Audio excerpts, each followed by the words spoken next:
I had this song. Now, my thing was I had met Bobby because the first time I met Bobby, I was playing with Karyn White, and we opened up for the Don't Be Cruel tour. Yeah, because yeah, Karyn, yeah, I've seen the clips of that. Yeah, that was Yeah, massive. so after Troop, I started playing with Karyn White, and I played with Karyn White, man, for like almost 2.5 years. Karyn White was killing the world at that time. And this time as a producer, working with her as a producer, it's just been incredible. We've been doing that for the past, 15 years. Dang there, we've been working together for a long time.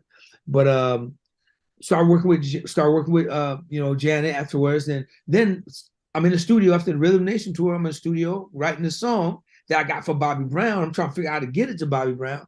I don't know how I'm gonna get it to Bobby Brown, but I know this song needs to be with Bobby Brown. I promise you, man. And God is my witness. The very next day I show up at the studio, I get a phone call out of the blue at the studio from Tommy Brown. Bobby's brother? Bobby's brother calls me while I'm in the studio dreaming about how I'm gonna get the song to Bobby Brown. So now I get this call from Tommy. Tommy says, "Hey D, what's up, man?" I say, "Hey man, who is this?" Tommy Brown. So Bobby's brother, Tommy. So we're talking, right? So he says, man, listen, Bobby's going to Japan in about a month and a half. He's been looking for you. He wants to know if you would play bass for him in Japan. Man, I looked at that phone. I was like, brother, absolutely. Just tell me when, where. And he's like, man, Bobby will take care of you, D. Make sure you get whatever the money is. But see, what they didn't know, I would have did that gig for free. I would have hopped on a 10-speed with a pair of thongs on the reverse side to get myself to Atlanta just to do that gig. I would have been on that 10-speed.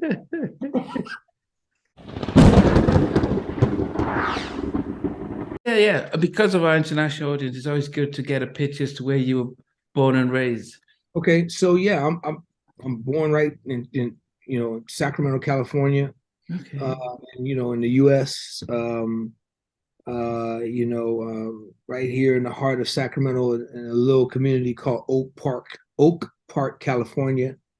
And I grew up as a kid playing, with a traditional gospel background. My gospel background was more or less quartet background, not so much of the choir from a choir standpoint, but I grew up more or less listening to quartet music and grew up in that world. Even though I went to church and my uncle had a small little choir, Baptist church, 6-7 choir members.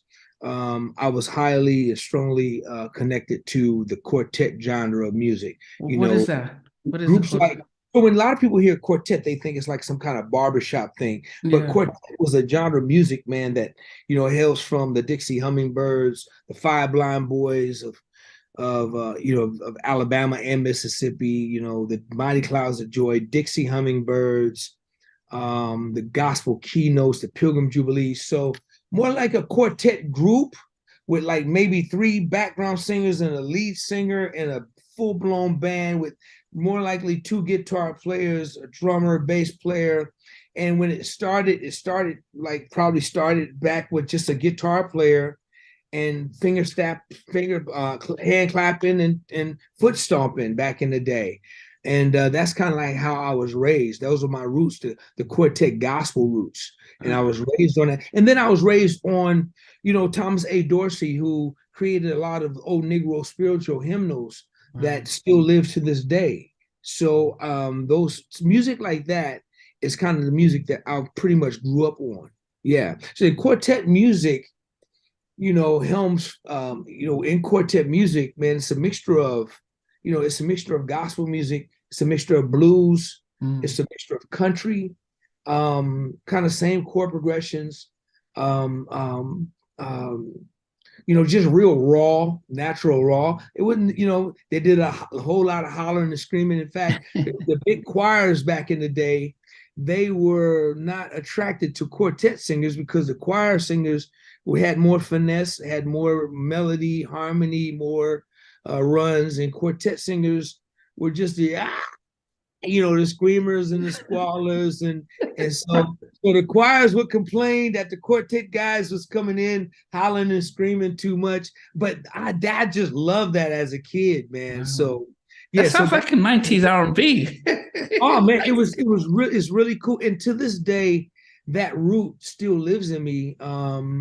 Because that's where the root I grew up in. Being from Northern California, and Northern California has serious quartet roots. So, for example, you take a group, and I know we're jumping the gun, but you take a group like Tony. Tony was a mega R&B group, right? But it was really a bona fide quartet group. It's just their style of music. When they first came out with a song called "Hey Little Walter," go back and do the roots and do the work. That's a song called "Wade in the Water." Yeah. Right? Hey Little Water. They basically took a old spiritual, and flipped it, and just became phenomenal. So because we all kind of grew up together with Sadiq and Chubu and Carl Wheeler and Elijah Baker and Eric Pick-Funk Smith. And they lived in Oakland, we lived in Sacramento, and our quartet group would go back and forth, and we would sing. I was in the third grade playing bass in a quartet group with men that were in their 30s and in their 40s, and they became my forefathers and mentors back at that time. And that's basically how I was raised. I was raised up into that, and that music still lives in me to this day. Just to give us some context, because not all of us understand American education system. So third grade, you'd be, how would that be? What, 6 or 5? I was 8 years old. I was 8.5. Yes, I was 8.5. Wow. Now I'm not sure because here, in America, the parents, if they felt like you wasn't achieving, they would sit your ass back a grade. back. So I may not be a good person to ask, but I was in the third grade, and my mama did held me back in either the second grade or one grade. But it's like around in that era. Okay. So I was half, man, playing a big old Fender Jazz bass guitar, playing everything by ear, no formal training in music, even to this day. So you didn't get lessons from your dad or from? Well, my dad was very musical. But as far as lessons is concerned, no, everything was pretty much picked up. Had a guitar. My dad brought me my first guitar, and my dad was a garbage man, so he packed garbage. And back in that day, he really packed garbage. Now they have trucks that do the work. Garbage men can't get out the trucks; they just have the machine pick up the thing. Back in that era, in that time, the garbage men used to walk from street to street and side to side, packing a big old barrel on their shoulder, literally taking the people's trash cans, packing it, and packing it on the shoulder. That was manual labor. That was real work. Wow. So my dad was a garbage man back in that day, and he brought me he went to every week. They would do a trip to the junkyard or whatever, where they take all the trash. And he found in the junkyard, an acoustic guitar and only had 5 strings on it. And he brought that guitar home to me because I was complaining to him. I would go to church every Sunday with my mother, and I would see my Uncle John playing a guitar, a Tesco guitar, and I would always want a guitar like that. So my dad brought me a raggedy ass acoustic guitar from the junk pile, and he expected me to play that guitar. And so I had a little attitude with my dad. I said, man, this doesn't look like Uncle John's. That doesn't look like my Uncle John's guitar. He said, hey, if you're going to be good, you got to make it kick. So make it kick like that. So that was his thing. And so that was my very first guitar that he brought home from his junk route. And that's how I started playing guitar. And he would pick up the guitar, and he was a singer. He was a great singer. He was a quartet singer that sung with some groups, but for the most part, he kind of avoided singing in groups, but because he kind of stayed away from the church. My mother was the one who made sure we had the church background and kept us in the church. But my dad would play around in his guitar, and I just kind of got intrigued by that, and I just watched him play a few chords, and that's when I started to pick up the guitar. But I found that the guitar was a little bit difficult for me. And then I went to church one day, my uncle's church, and a deacon showed up with a bass guitar that only had 4 strings on it. So I said, wow, now I think I could play that thing right there because it only had 4 strings on it. And now I'm begging my parents to get me one of those. And finally they did. They bought me something from the pawn shop, and it was a bass with 4 strings. And I fell in love with bass guitar, eventually going back to guitar. So I started off on guitar, didn't really do so well. Went to bass guitar, kind of like made that my home, eventually coming back to guitar. So that was how it started. And so during this journey, so when you get to say your high school, Yes. what was it just continue to play around? But what was the idea? Did you have a sort of career progression, like Sure. going to work in the city or something?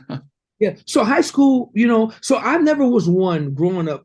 I was never that musician that played in a lot of top 40 bands, as a teenager or coming out of, getting ready going in from junior high to high school. I never was that guy. I always was still into playing with my quartet groups. Quartet music for me was my life. So, but when I got into high school, I think it was the 10th, 11th grade, I wanted to play in the jazz band, in the jazz ensemble. And the good thing about it was, now at this time, I'm a pretty decent bass player. I'm not like some of these, 16, 17-year-old kids you're seeing on YouTube now that are just crazy. These guys now are just bananas, man. They were just bananas. But I was decent. And what I had was my ear. My ear was super strong. And I knew I wanted to play in the jazz band. So in 11th grade, I spoke to the jazz teacher, and the good thing, he was a bass player. The instructor was a bass player. So I asked him if I, even though I didn't know how to read music, would he allow me to be in the jazz band? And his initial answer was no. And then I remember going to class, just sitting in on his class, and I told him, I said, I could play all this music that you guys are doing. They were doing, like charts like Spain, Watermelon Man. I mean, just the traditional peg, just that kind of stuff, Steely Dan music. And I said, I could play this stuff. So one day after class, he sit me down. He says, man, let me hear you play. So I start playing. And he was really blown away. He said, oh my gosh. He says, it says, dude, it's a damn shame because I'm hearing you play all this amazing stuff and you don't even know what the hell you're doing. He said, but the sad part about it is this. He said, you sitting down here playing all this amazing stuff that you don't know what you're doing. He says, now I can sit down and write everything out you're playing. I can write it out. Once I write it out, I can play it. If I was able to write it out, I could play everything you're playing. And I'm pretty sure I can write it out. He said, but the sad part is this. Once they take that chart away from me, I'm lost as a dog. He says, but with you, they can put that chart in front of your face. You can still play it. And then when they remove it, you can still play it. He said, dude, you're an amazing player. I would strongly advise you to take the next step and learn reading. He says, but I want you into my band. You don't have to be required. You don't have to be required to know how to read my band. So what I would do for you is every day I would give you the recordings of the songs we would be doing for the next day. So he would advance me cassette tapes, go home, listen and learn to be ready for that morning for band class. And that's what I did. So in band class, I'm sitting up ready. I'm going through it. Everybody else is trying to figure it out and write it, but me, I practice all night. So I'm ready to play. I got everything down, whatever it was. So that's how I was able to play in jazz ensemble and the jazz band. And we were a pretty good band. I was proud of that moment. But he said something about the sad thing is that you don't know what you're playing. Now, did he mean that you're playing without understanding connecting the emotions to it? Because I'm just trying to put this as a... the sad part didn't have nothing to do with me. It had to do with him. Okay. That part was because he's a phenomenal bass player. he can only play by reading. Oh, he was talking about himself. Okay, I thought he was.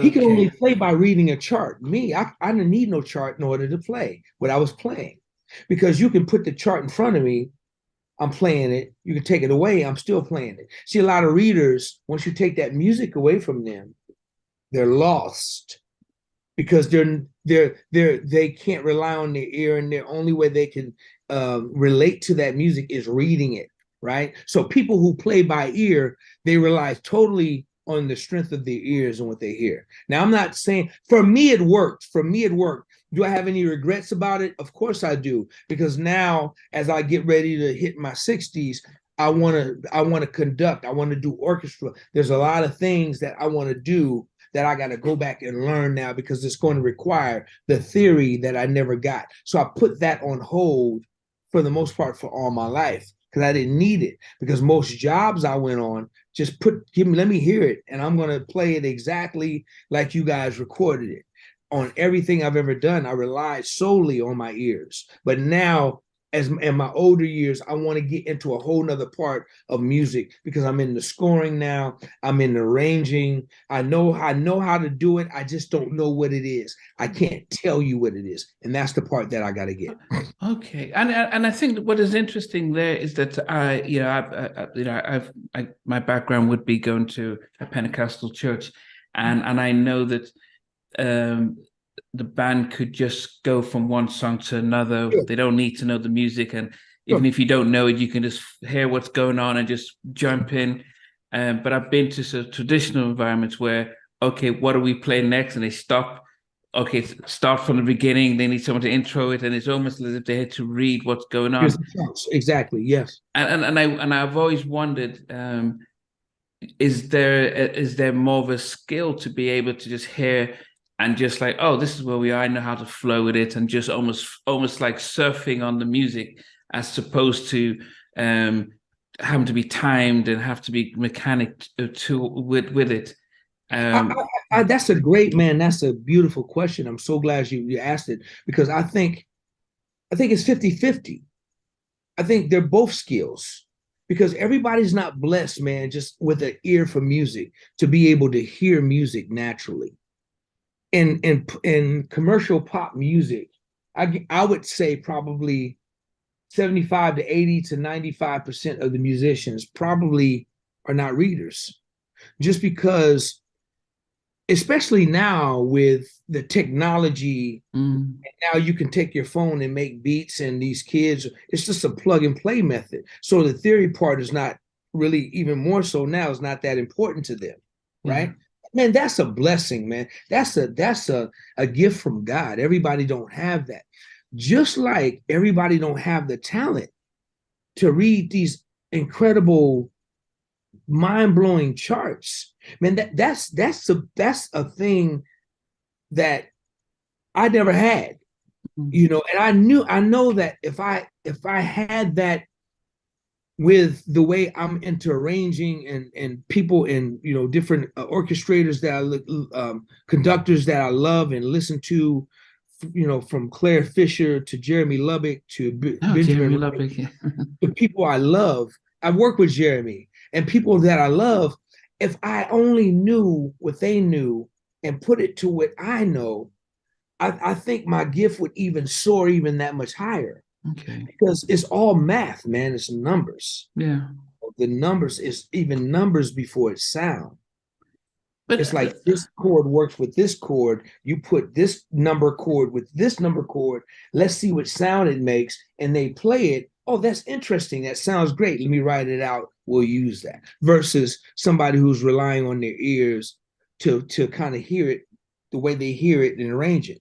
So it kind of works both ways. They're both incredible gifts. Yeah, now I'm a massive classical fan, especially people like Mozart, Beethoven, Yes. And the fact that someone like Mozart before, as a kid, to be able to hear all the sounds and then he's able to write it out, every instrumental part down. And I think that's almost beyond understanding. So he had no limit. Now, there are a few people who have that creative space where they can see everything and write it down, especially if you're conducting an orchestra. But I do wonder the difference between those who learn how to read the music and write music and are technical, as opposed to the creative people who can just hear something and like, I can just hear this melody in my head and just play it out and not know the chords and notes, but just they know they just know what they're hearing and they're playing it out. And it's almost like there's a difference between a gift that you get, you know, whether it's from God or anything, but just a gift. Sure. As opposed to somebody who's trained and learns. It's like, okay, I know how to play this piece, and I can play both Beethoven. I can sort of construct something similar, but it's not a gift. It's just I'm technically trained in doing that, and I do wonder, how do you weigh up the gift as opposed to the sort of the training?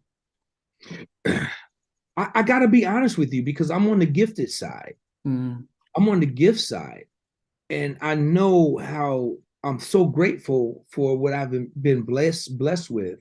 I mean, I'm into scoring, I'm into arranging, I'm into all of that. And, you know, I could send you a piece of music of something I did just right here in my studio on a you know, a 32 key keyboard, and it's orchestrated beautifully and it's arranged beautifully.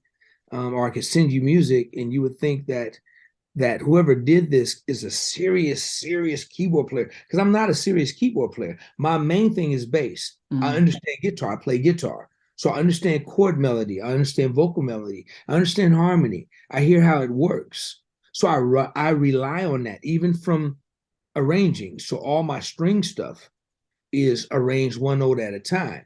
And I might record it one note at a time, because even though I'm not the guy, you know, I'm not no Kevin Bond, who's my brother, or, you know, no Alex Allison Droney that's just going to get on the keyboards and just go crazy. You know, I'm not that guy, you know, but I can sit down and arrange it and put it together, right? But so that's the gift part. So I only wish that, and if I had that theory side, because I listened to everybody you just named, and I'm thinking like, oh my favorite in the world is Claire Fisher. He's my most favorite. Just then second, maybe it's either Jeremy Lubbock or Benjamin Wright. I'm not really sure, but Claire, who did all the Prince stuff and did just so great, just great.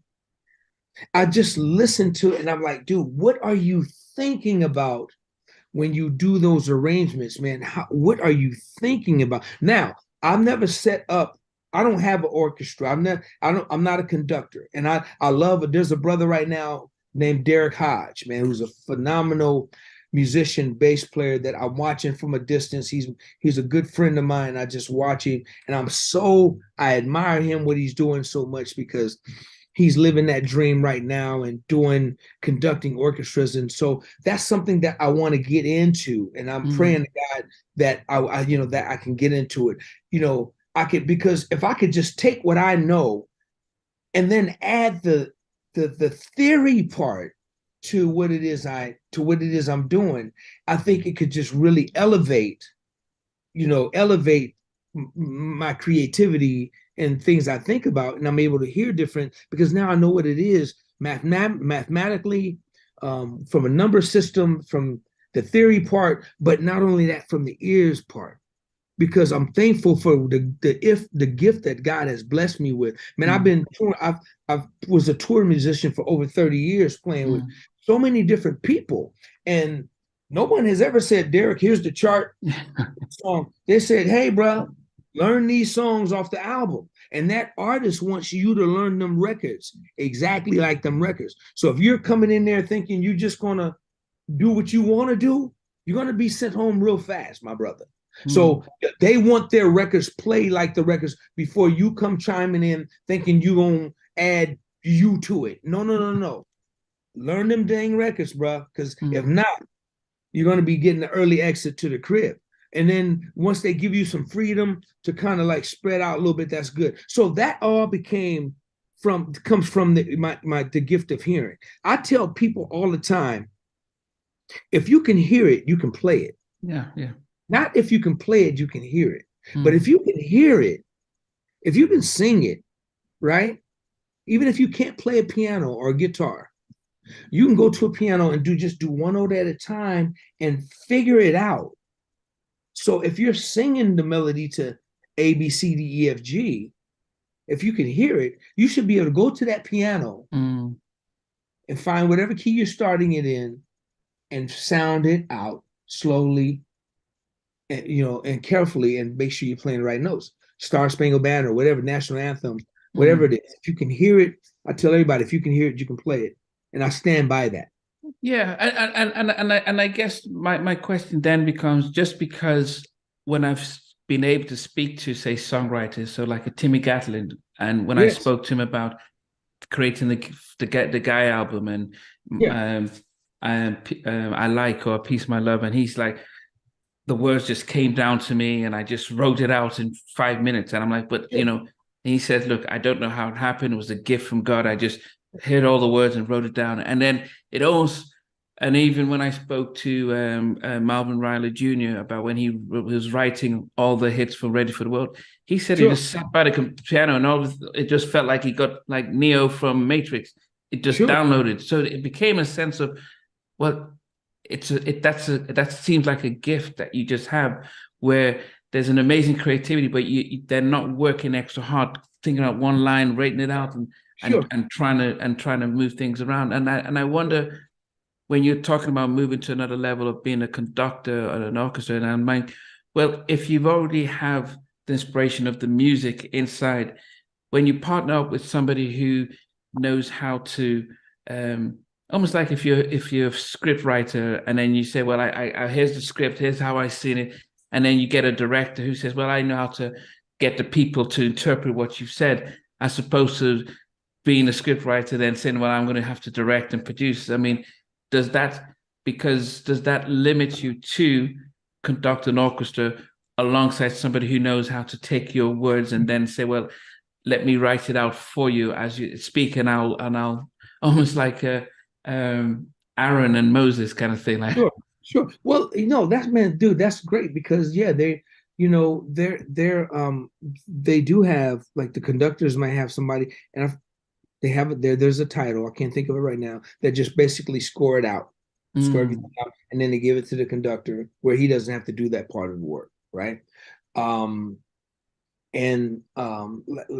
had a chance to work with the great Paul Reiser, that did a whole lot, that did everything Motown back in the day. He's the last original funk brother that's living. Wow. So I had a chance to work with Paul Reiser, and and actually we worked, when I was working, produced this artist by the name of Kim, Kem. Okay. And we, on the Love Always Win album, Paul Reiser came in and conducted and did some arrangements to 2 of the records, and we actually recorded the records at Motown, the Motown Museum. That's the first time they had opened up the Motown Museum since 1973. This happened in 2000, I want to say 2002, something like that. But Paul Reiser had a script writer. He basically charted everything out, gave it to Mr. Reiser. Mr. Reiser had like a 20-piece orchestra, including a harpist, and it just was just amazing. And I'm sitting here watching him do the work to a body of work that I was part of creating. So Paul Reiser had his script writer pretty much do that work. Then Paul Reiser conducted the band. They gave the charts to each individual players, and then Paul Reiser conducted the orchestra for the production. So now there's that part of it that I definitely want to learn. I want to know it all, to be honest with you. I want to be able to know it all. I want to be able to write it. So this is why I have some teachers that when I get ready to sit down, because one thing with me in my earlier stage of my career, I never had the patience to sit down and learn the theory of music. I always wanted to plug in and play. I just wanted to plug and play for most of my career. So now I'm at the point to where, all right, Derek, you've fallen in love with this whole another part of music. And if you really want to do it, you have to really go back and educate yourself. So I have some really cool people that I'm getting ready to sit down with and just take a couple of years of my life and just get it and learn it. I'll probably be able to pick it up really fast because I do understand it. I hear it, I get it.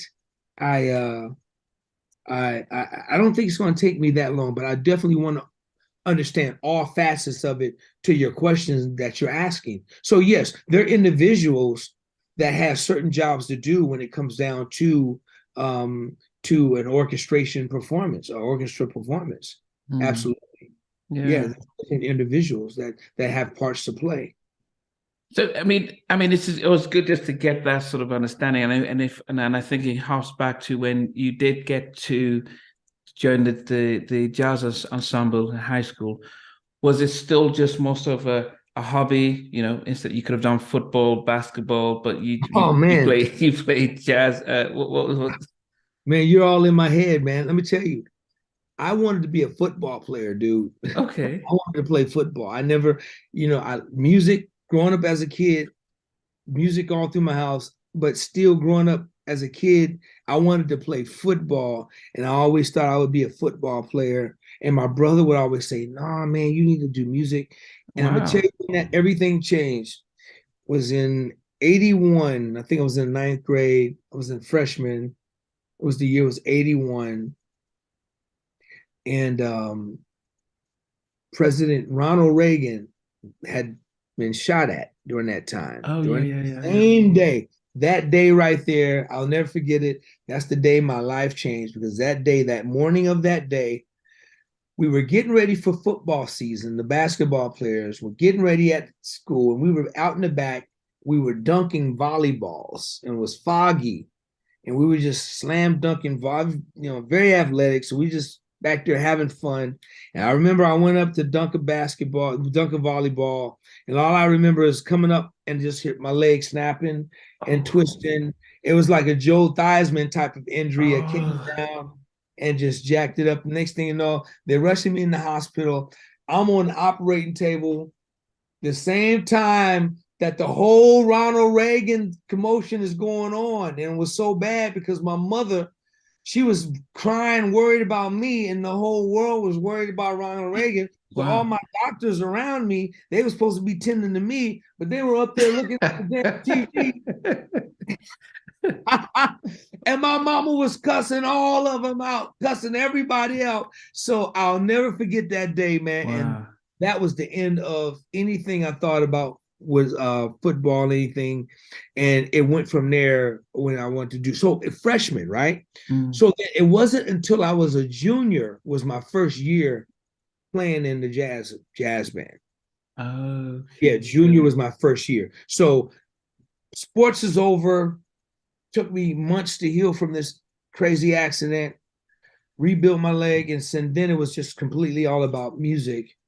Getting out of high school, I hated high school, but graduating and trying to be a musician, and that's how it happened. Now, on the side note, so I'm a therapist, and I mainly work with under 21s. And so, what was it like losing what you assumed was going to be your career, and especially having to heal, and before you change your focus to music?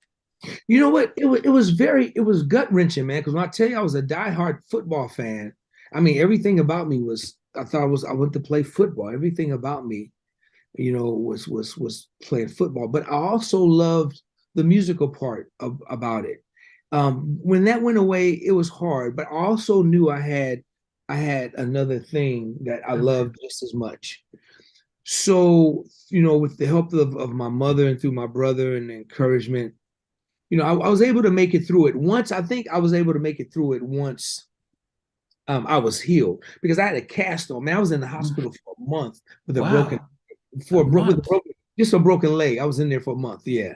And it was, back then, man, it's totally different now, So back then, man, they had a cast all the way from my foot all the way to my waist. It was crazy. And then I was still in the group. So as I was healing, I was doing concerts with my quartet group. So I was still playing with this broke leg. And I think that's what just encouraged me to say, when I get out this thing, I really want to, this is going to be my life from here on out. And that's when I knew, So mentally it was difficult because I knew I wasn't going to fulfill a football player's dream. And I'm kind of glad because at that time, football players were only making like $12,000 a year. So yeah, but at least they were getting paid. I don't know if musicians were paid. making. Well, musicians getting No, paid. no. I wasn't getting paid a dime when I was. Sorry. I'm telling you, my career didn't start until I, left, graduated, and moved to LA with my best friend. Oh, I'm sorry, man. When I left and graduated and moved to LA in 1985, that's when my career started. So how did what took you out of Sacramento? And when did you think actually, this is it? I'm going to follow a life dream of becoming a professional musician, as opposed to that's a hobby. Now I need to get a job and. Well, our longtime city hero here was this brother by the name of Robert Brookins, who from the 80s was a mega producer, 90s mega producer. He had a couple of his own records.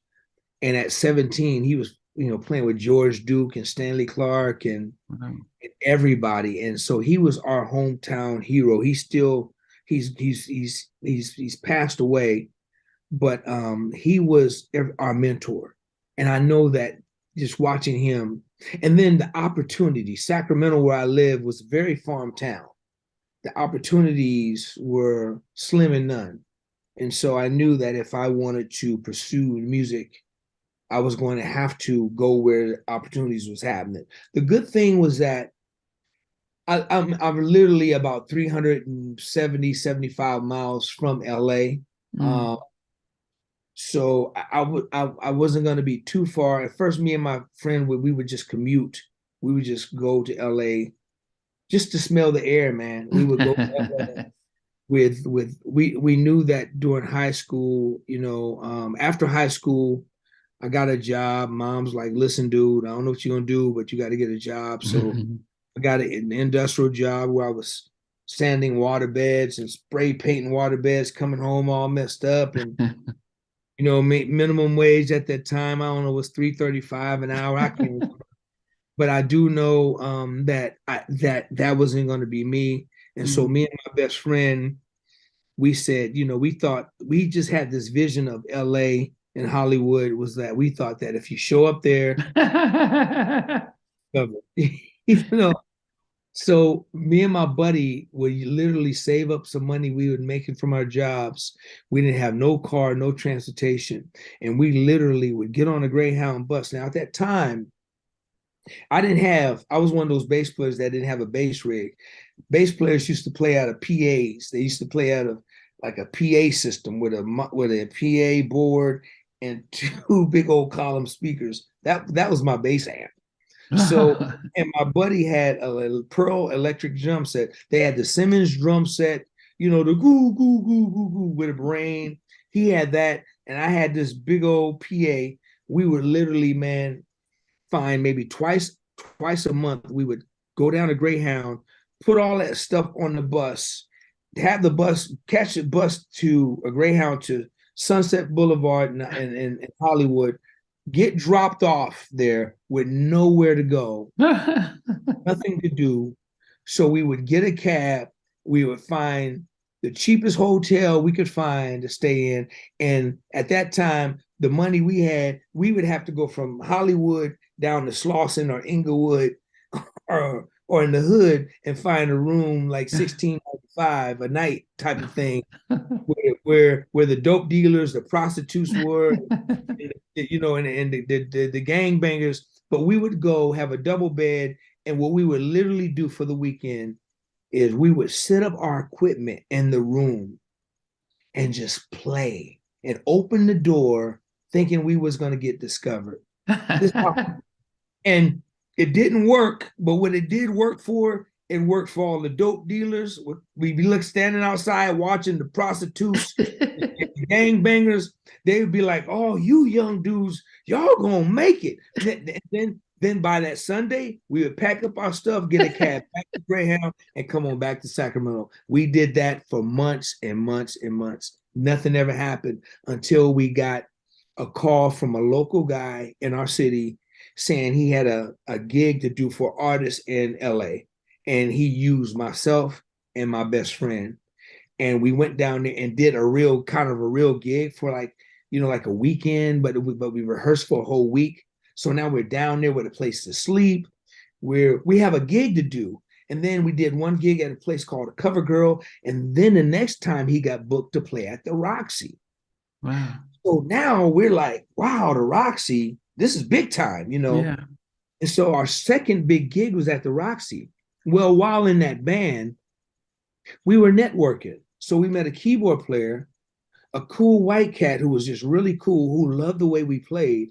He said, hey, man, are you guys thinking about moving to LA? He says, if so, you guys, I'm trying to do a 4-piece band. I got another keyboard player, and I would love to use you two. I played bass. My best friend played drums.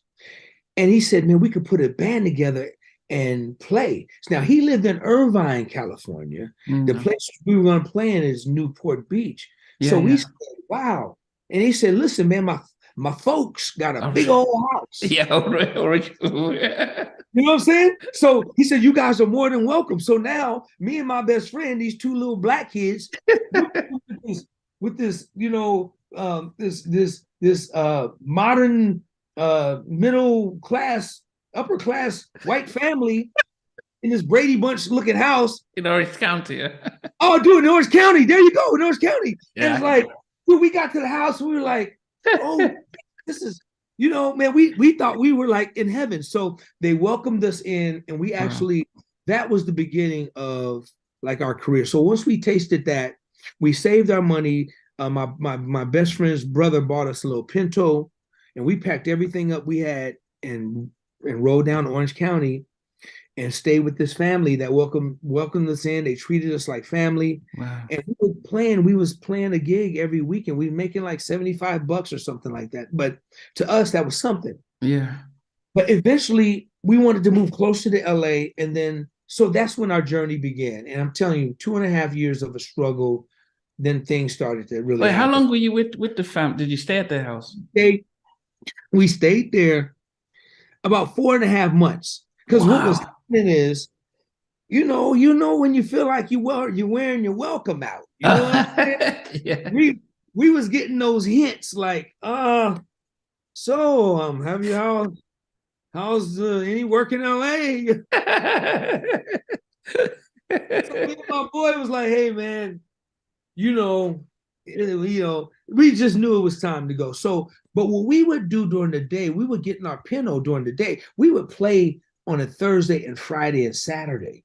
But what we would do, man, is go down to LA and try to meet people during the day and just drive back. And we ended up meeting people in LA. And we met a couple of people there that was really interested in us.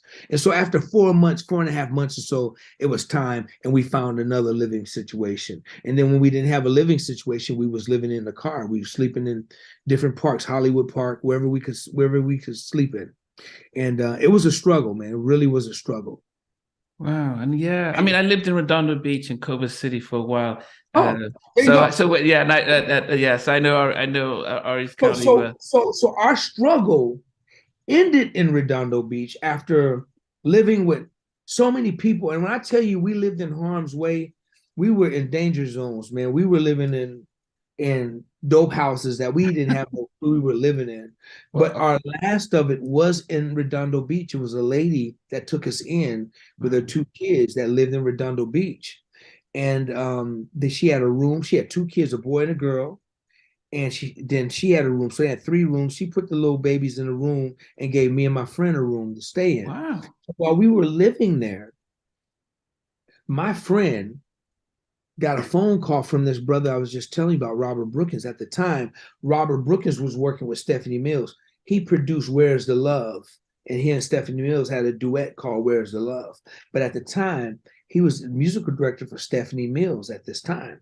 Wow. So he was looking for my partner that played drums. He was looking for Flip. And he found him. He called Flip and said, hey, I'm in North Carolina, need a drummer. I've been looking all over LA for you. He basically came back and got us from Sacramento, well, my friend, right? And he says, I want to know if you're interested in playing with Stephanie Mills. This was Stephanie Mills was through the roof at the time. Okay. So the very next day, I'm watching my friend be picked up in a long stretch white limousine. What? Are you kidding me? Being flown to North Carolina. His life changed like that. And so what he told me, he says, Derek, for 2.5 years, we've been struggling, but thankful to Robert Brookins, we're not going to struggle no more. He says, I'll be sending you money every week. He said, keep the Pinto running until I get back. I got us. You ain't got nothing to worry about. So by him taking care of me, sending me money so I could kind of maintain, live, look for work, our struggles was over. My life was easier. The stress was off. So now his career is skyrocketing. Now he's on world tours now, just that fast. And he's also looking after me every week, sending me money. Now I'm able to go find some gigs in LA and help the lady out in Redondo, help her out until I'm able to get something happen. About 6 months later, God opened the doors for me with a situation with this band called 13 Cats. That was the original members from Sheila Ezek's band. Okay. And I met these guys and they put me in their band. They were working on a record deal and that didn't work out. So then we became the side band for Shalimar. Then from Shalimar, that's when my career started as a sideman. Then went from Shalimar to Troop to Karyn White to Janet Jackson to it started. Okay, I mean, just just hearing this stuff, and I think one of the things that to me sounds amazing is because there are some parts where your friend Flip would have gotten the gig, and probably for a couple of weeks hooked you up, and then that's it. What was it about your friendship that he said, you know what, it's do or die, we're both into this together? We grew up together since we was in the 3rd grade. We were kids. This was my friend. We since the 3rd grade, this was my best friend. We played in the quartets groups together. We traveled. His mentors were my mentors. My mentors was his mentors. And so he had no problem making sure that I was taken care of. And he was sending me money every week, make sure the car was, because we had a raggedy Pinto. And I tell you, but it was cool because we were able to sleep in it and live in it. And I mean, there's days and times, man, we went hungry. I mean, we would go to the park on like Labor Day and Memorial Day and watch, smell the aroma of smoke from the barbecue. And we would look to see if a little kid dropped a little hot dog, meat, chicken meat off on the grass. And we was picking it up, man. We were eating it. That's how hungry we were. That's how we were struggling. But both of us had made up in my mind that we were not going to let our families know how bad we were doing and how tough it was, because they were going to insist that we come back home. And we left with nothing. We said, listen, we damn sure ain't going to go home with nothing. We going home with something. So it took almost 2.5 years. So when he got his thing, and I'm watching him now with Stephanie Mills, just like, this is my brother, man. I'm like, this is my dude, and watching him do his thing and make money now. He went from making nothing to making like $1,200 a week. And back then, that's a lot of money. We were lucky if we got $100, every other month making gigs. We were lucky what we were doing. But we knew we were a young bass player, a young drummer in the city of LA, and we knew we had a talent, and we knew that we wanted people to know who we were. So we just thank God for it. It was a blessing. God had his arms around us, man. Yeah. He had his arms protection. Was there any, and this is because I remember when I spoke with Daryl Simmons about how when he first met Kenny Edmonds and he noticed that he was so much gifted in as a songwriter and stuff, that for him there was no hint of jealousy. It was like, I need to cleave to him and learn from him, and because I know that by him he's gonna help me get better. And when you mentioned the story about Flip getting picked up, was there any part of you that was either jealous or or thinking, why not me? Or because, as I said, we're human beings, and you know, it's a remarkable story. But just to, you know, how was it for you just to see that? That's an amazing, man, dude. You already know the story to my life. So when Flip got that call, we were all in this lady's house in Redondo, and we were watching TV. And when the Flip got that phone call from Robert Brookins, I know Robert Brookins too, because he was a local homeboy. He was our mentor. So Flip is talking to Robert Brookins on the phone, and I'm looking at him and I'm watching his reaction, and I'm hearing him say, "Oh, really? Stephanie Mills? Yeah, I'm down." Stuff like that. So I'm thinking like, wow, this is both of us gonna, you know, we come together, you know.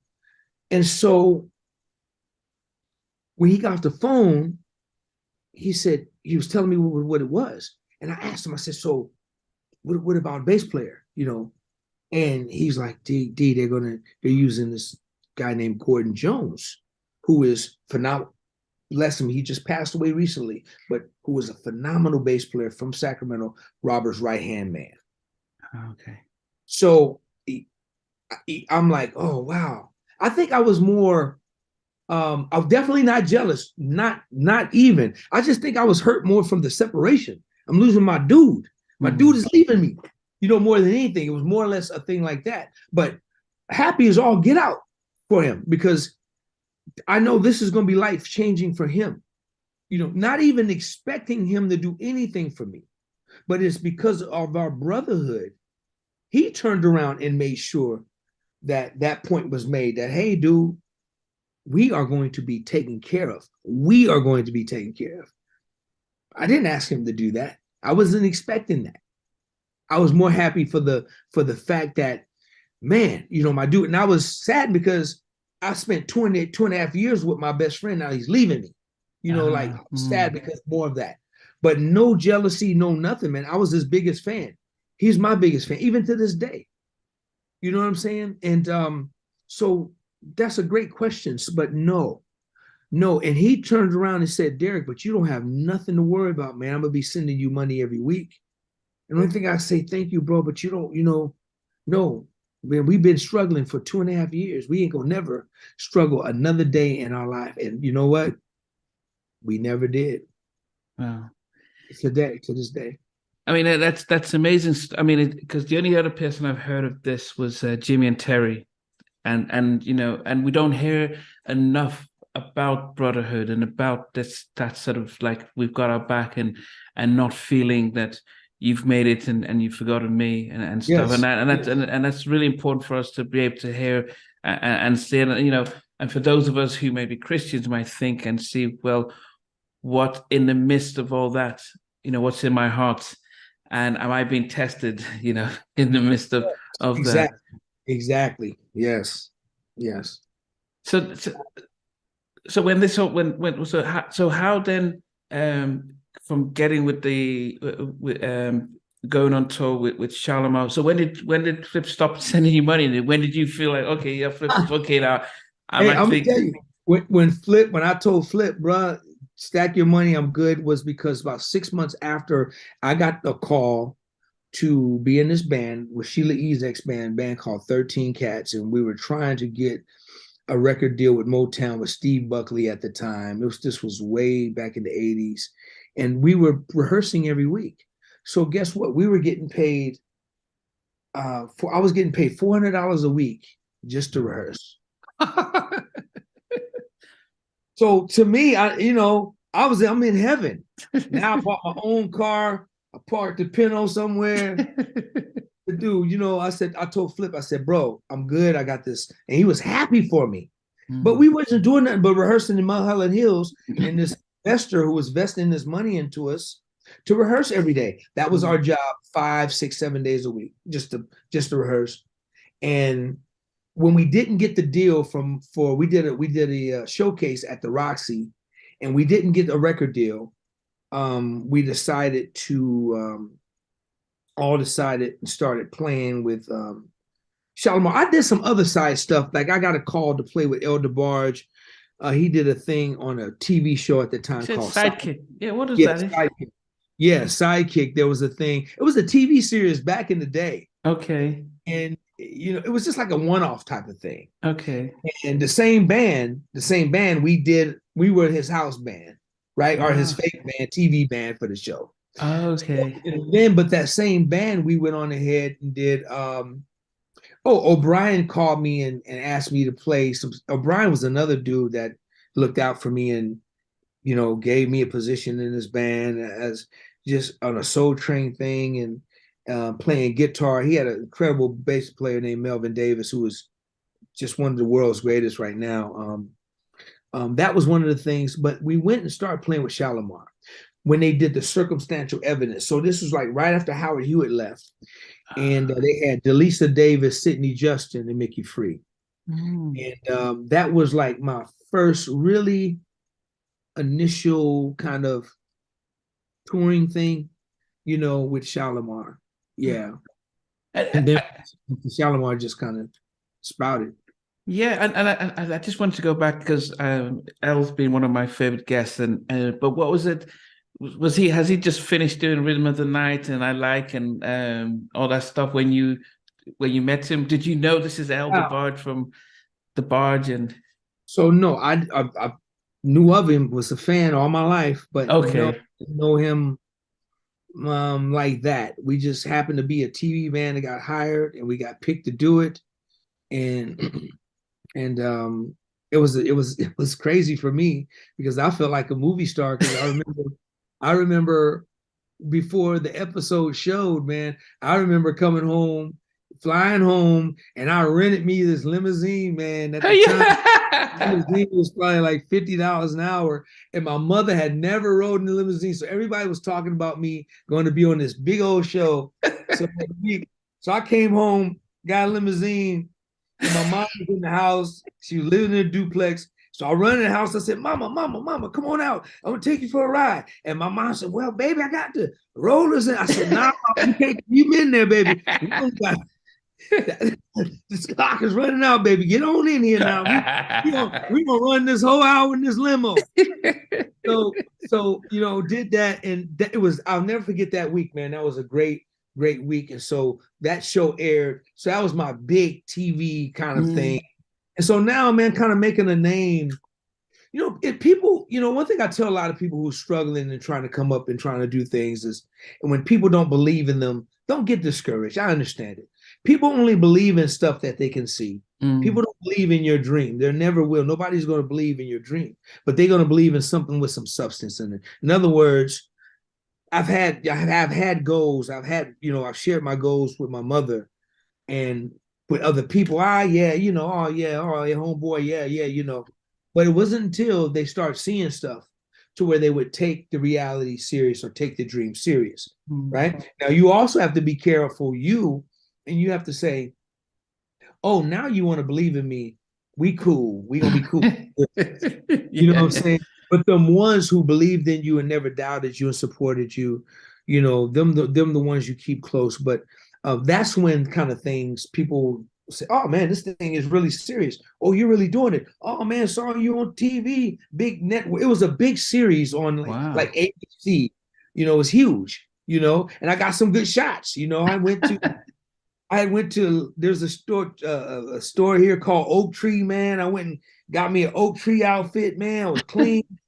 I had my hair all did up and everything, and it was something special, man. So yeah, and then I was a fan of El DeBarge, so that was my first major thing, major, yeah. And then so when did it start to get sort of more stable? Because after you said you did stuff with Shalimar, but it wasn't the Jeffrey Daniels, Howard Hewitt, and Jody Watley Shalimar. So I don't know if people. No, it wasn't that. It was the Mickey Free. Mickey Free did Dancing in the Sheets with Delisa Davis and Howard. And shortly after Howard, I think, left the group, and they did another record. They got Sidney Justin in the group, Delisa Davis, Mickey Free, and they hired the band to come in, and supporting band, and we did that. Then we did Arsenio Hall. That was my first time doing Arsenio Hall show. Wow. That was exciting. and then we would tour. We did some touring, and we went to Japan. My first trip to Japan was with them, and me and Sydney Justin, man, we're like this to this day. So it was just great, man. That's when things started to kind of move. What was it like then? Because I as I said, I lived in Redondo in Culver City, and so it wasn't, I've seen, you see Shaq, you see Chris Tucker, you see everyone, and you stop becoming starstruck because you're mingling and stuff. But for yourself, from Sacramento and struggling, and now you're seeing Arsenio, you're seeing Elder Barge and seeing this stuff. How did you stop being starstruck, or were you constantly grounded, or what was it like?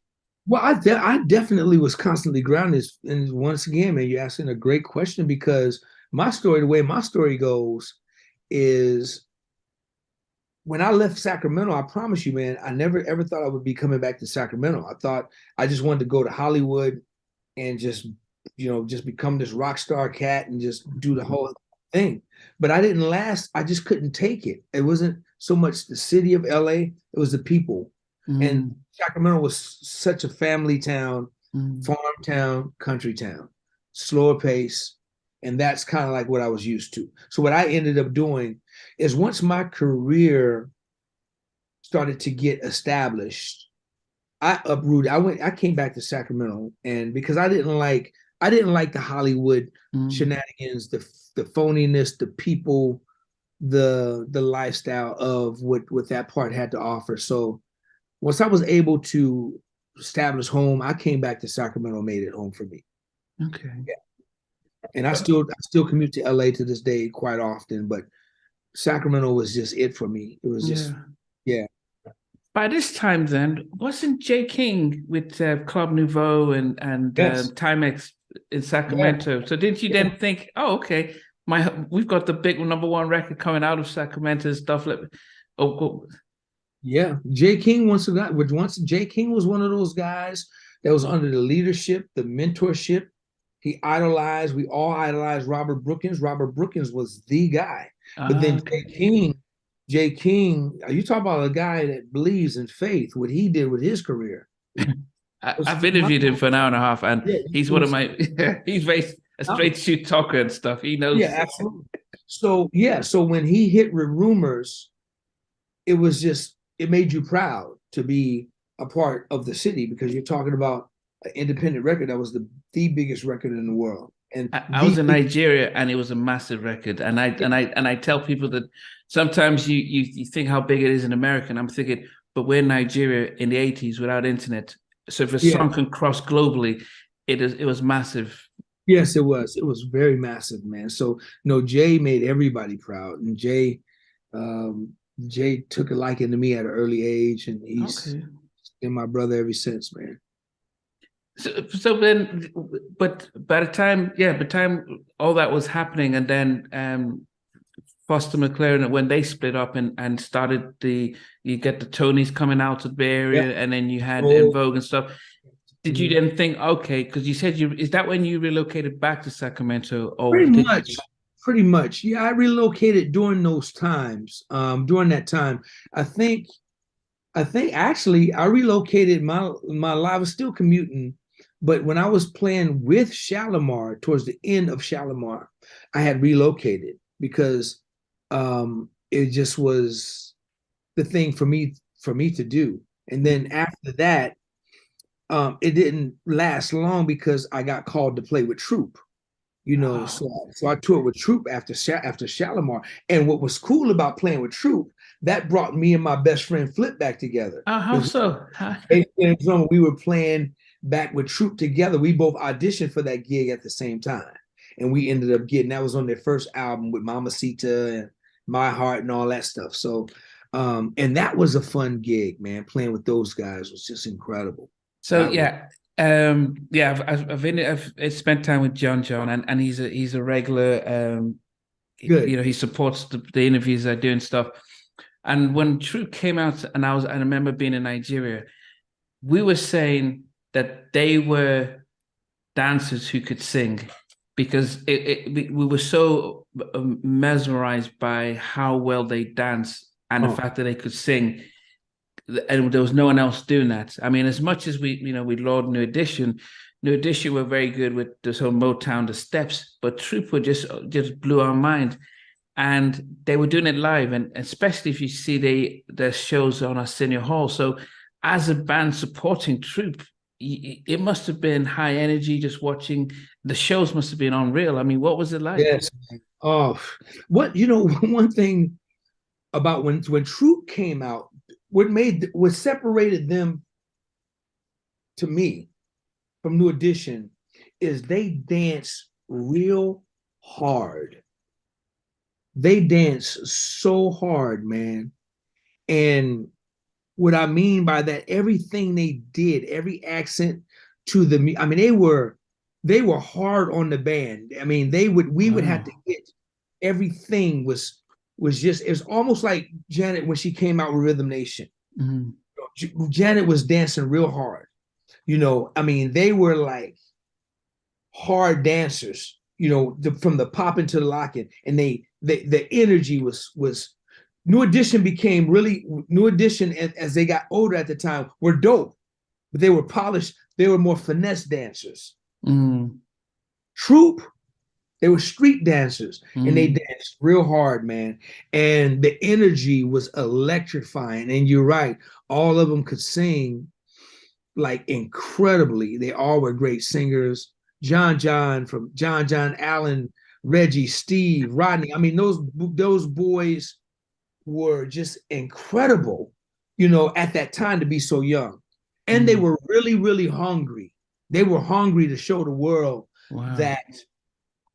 See, the first album was like, Mamacita was a big hit, but that first album was the introduction to say, who are these dudes? But then when they came with the second and the follow-up albums, it was over with. They had mega hit records. So, yeah, I mean, they were really, and they had a funky edge because they were produced by Chuckii Booker.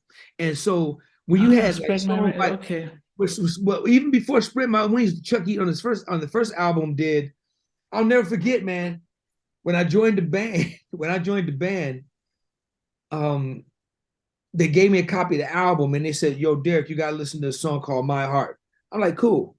So I'm listening to this song called My Heart. And I'm like, all right, who's playing bass on this record? And they were like, man, that's Chuckii Booker. You don't know him? I was like, wait a minute. I'm like, well, hold up. I said, no, I don't. But y'all expect me to play that? I said, y'all crazy. Man, it was so funky, man. It was just incredible. And that's when I got introduced to who this young dude named Chuckii Booker was, because not only was he playing bass, but he's playing all the instruments on the record. And that blew me away. So, and that song was funky. So every inch of how funky that record was, their dance moves was just as funky and just as hard driven. Wow. That's the kind of energy they put in what they did. Plus, I got to be honest with you, man. I'll say this to you. I toured about 30 years of my life. About 30 years. That was the most fun I've ever had on a tour, was with Troop. Wow. And it was the most fun I've ever had and the less money I've ever had. But it's the most fun I've ever had on any tour I've ever been on. I really enjoyed being with them dudes. I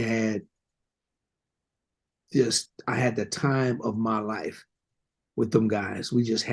I've never had that much fun on a tour with anybody. I mean, I've enjoyed my life, tremendously. And I got great relationships from it. But that tour was one of my first. We were getting paid peanuts, but I had the most fun touring with Troop. That was the most fun I've ever had on a tour. And we had one bus that slept six that was holding about 17 to 18 people. But Flip was with you as well. That was with me, my best friend, my brother was with me. And then all those guys just became my little brothers, man. And to this day, I love them to death, man. Love them to death, and I'm proud because they're making a real big comeback right now. Yeah. So, I'm sure John's just going to watch this. But then it's strange that you say this because I know you've toured with Lionel Richie for more than 7 years. You've done the Ribbon Nation. You've Time, Bobby Brown, TLC, Karyn White. But was it because it was your first major ones, or was it just because they were hungry, or what was that? I think all of that. I think all of that, man. I think because we was really hungry. At that time, it wasn't about the money. As I got older in my career, when your money goes, then you want to make sure your money is good because you have a certain lifestyle. So yes, a lot of when I got older, the gigs was about making sure my money was right. Yeah. This gig, man, it was my first one. This is what y'all making? Cool. This is what your per diem is, even cooler. This is where y'all gonna be staying. Y'all ain't staying little Keith Sweat and them staying at. Y'all staying in the generic motels. They ain't got no things. Just got a white thing that says motel. You know what I'm saying? But man, I'm telling you, just we had because we was opening act and we was kicking a lot of ass.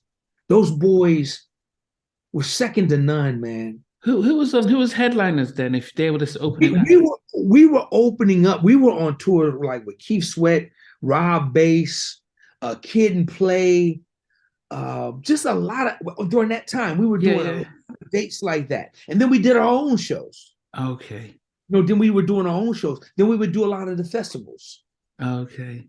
You see what I'm saying?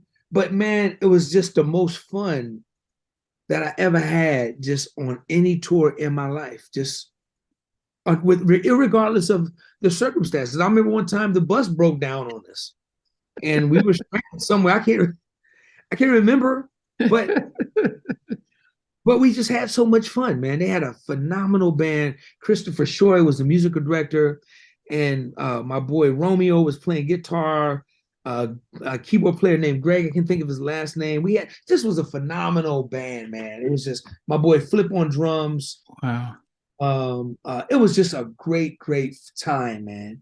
It was just one. And when me and Steve hook up, oh my gosh, man, the stories. I ain't gonna go there because Steve wouldn't want to be my roommate from time to time. Wow. And so Steve used to be my roommate. When I tell you a nut from hell, oh my gosh, he was something else, man. Big Michael Jackson fan. Oh, big Michael Jackson fan. Big Mike. But that was the most fun, man, that I've ever had on any tour that I've ever been with Troop. No doubt. Then what was the difference with, or how did you get on the Ribbon Nation to? Great question. Rhythm Nation tour was audition. And when I say Janet had a cattle call, it was a cattle call with just musicians from all over the world. And I want to make sure that the story is straight. It was an audition that went on for several days, and several days, and people from all over the world, including London and wow, and in Japan, and people from all over. And I want the record to be straight, that I earned that gig. Nobody gave me that gig. Chucky didn't plug me into that gig. I earned it. I deserved the gig. Janet Jackson handpicked me for the gig. There's a lot of even to this day, man, it's a lot of nonsense BS stories by certain individuals that are out there that's not just speaking the truth. And that was I'll never forget when Chucky called me. Everybody kind of assumed that when they found out Chucky was going to be the musical director, because Chucky and I are best friends, they automatically thought that Chucky was just going to plug me right in, But that wasn't the case, because Janet was going to handpick all of her musicians. She was right there. And when Chucky called me for the audition, he said, Derek, man, he says, about the Janet Jackson situation, I got the call to be the MD. I said, yeah, man, the word is all out. People are calling me assuming I'm already on the gig. But he says, D, he says, listen, man, he says, you're going to have to earn this job, man. Janet is picking her whole band. And I looked Chucky in the face. I said, hey, if I don't earn it, I don't want it. I want to earn it. If I can't earn it, I don't want it. I don't deserve it.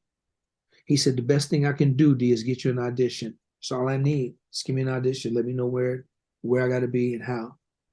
And I was just grateful for that. I said, thank you for the opportunity, and Janet Jackson watched every audition, Wow. she sit through all the players for several days.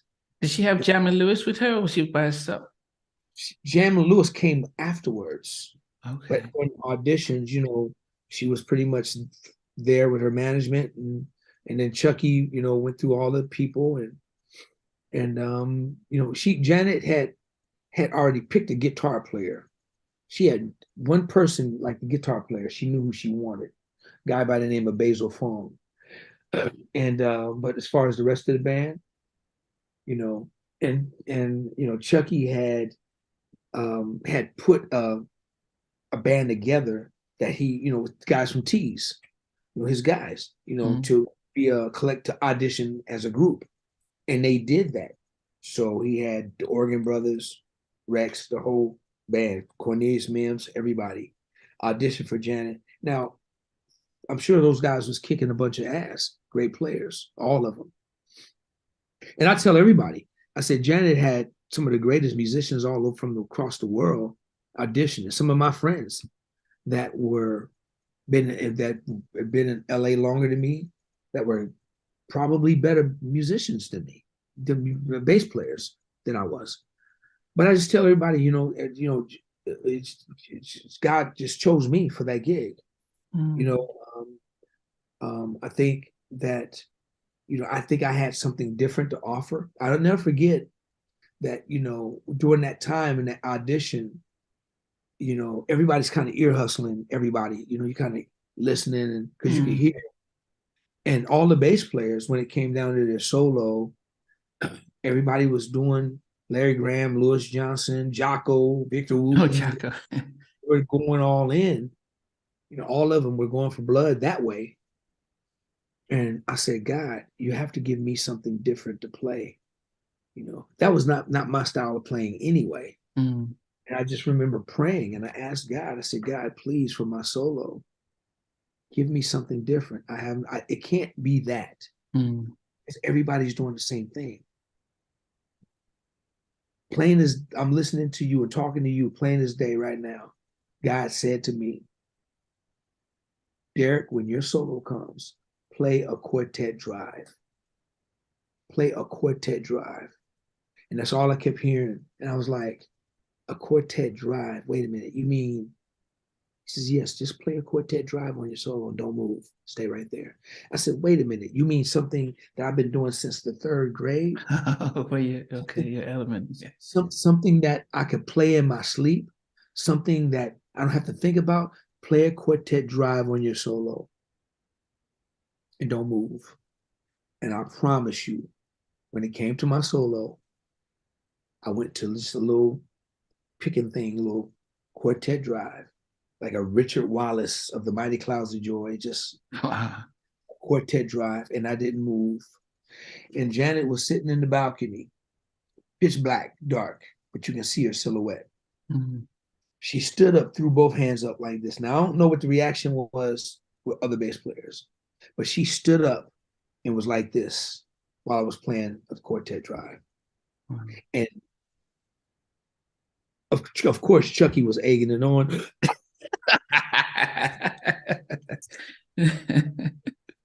Chucky was egging it on, right?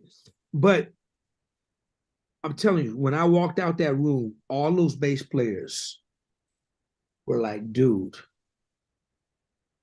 who are you? What were you playing? What style was that you were playing? What were you doing? I was like, bro, I don't know. It's just something I've been doing all my life. But I felt good about my audition. And I'm telling you, man, that's what got me that job.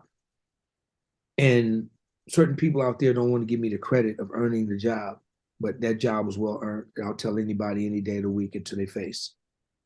So, was there any pressure?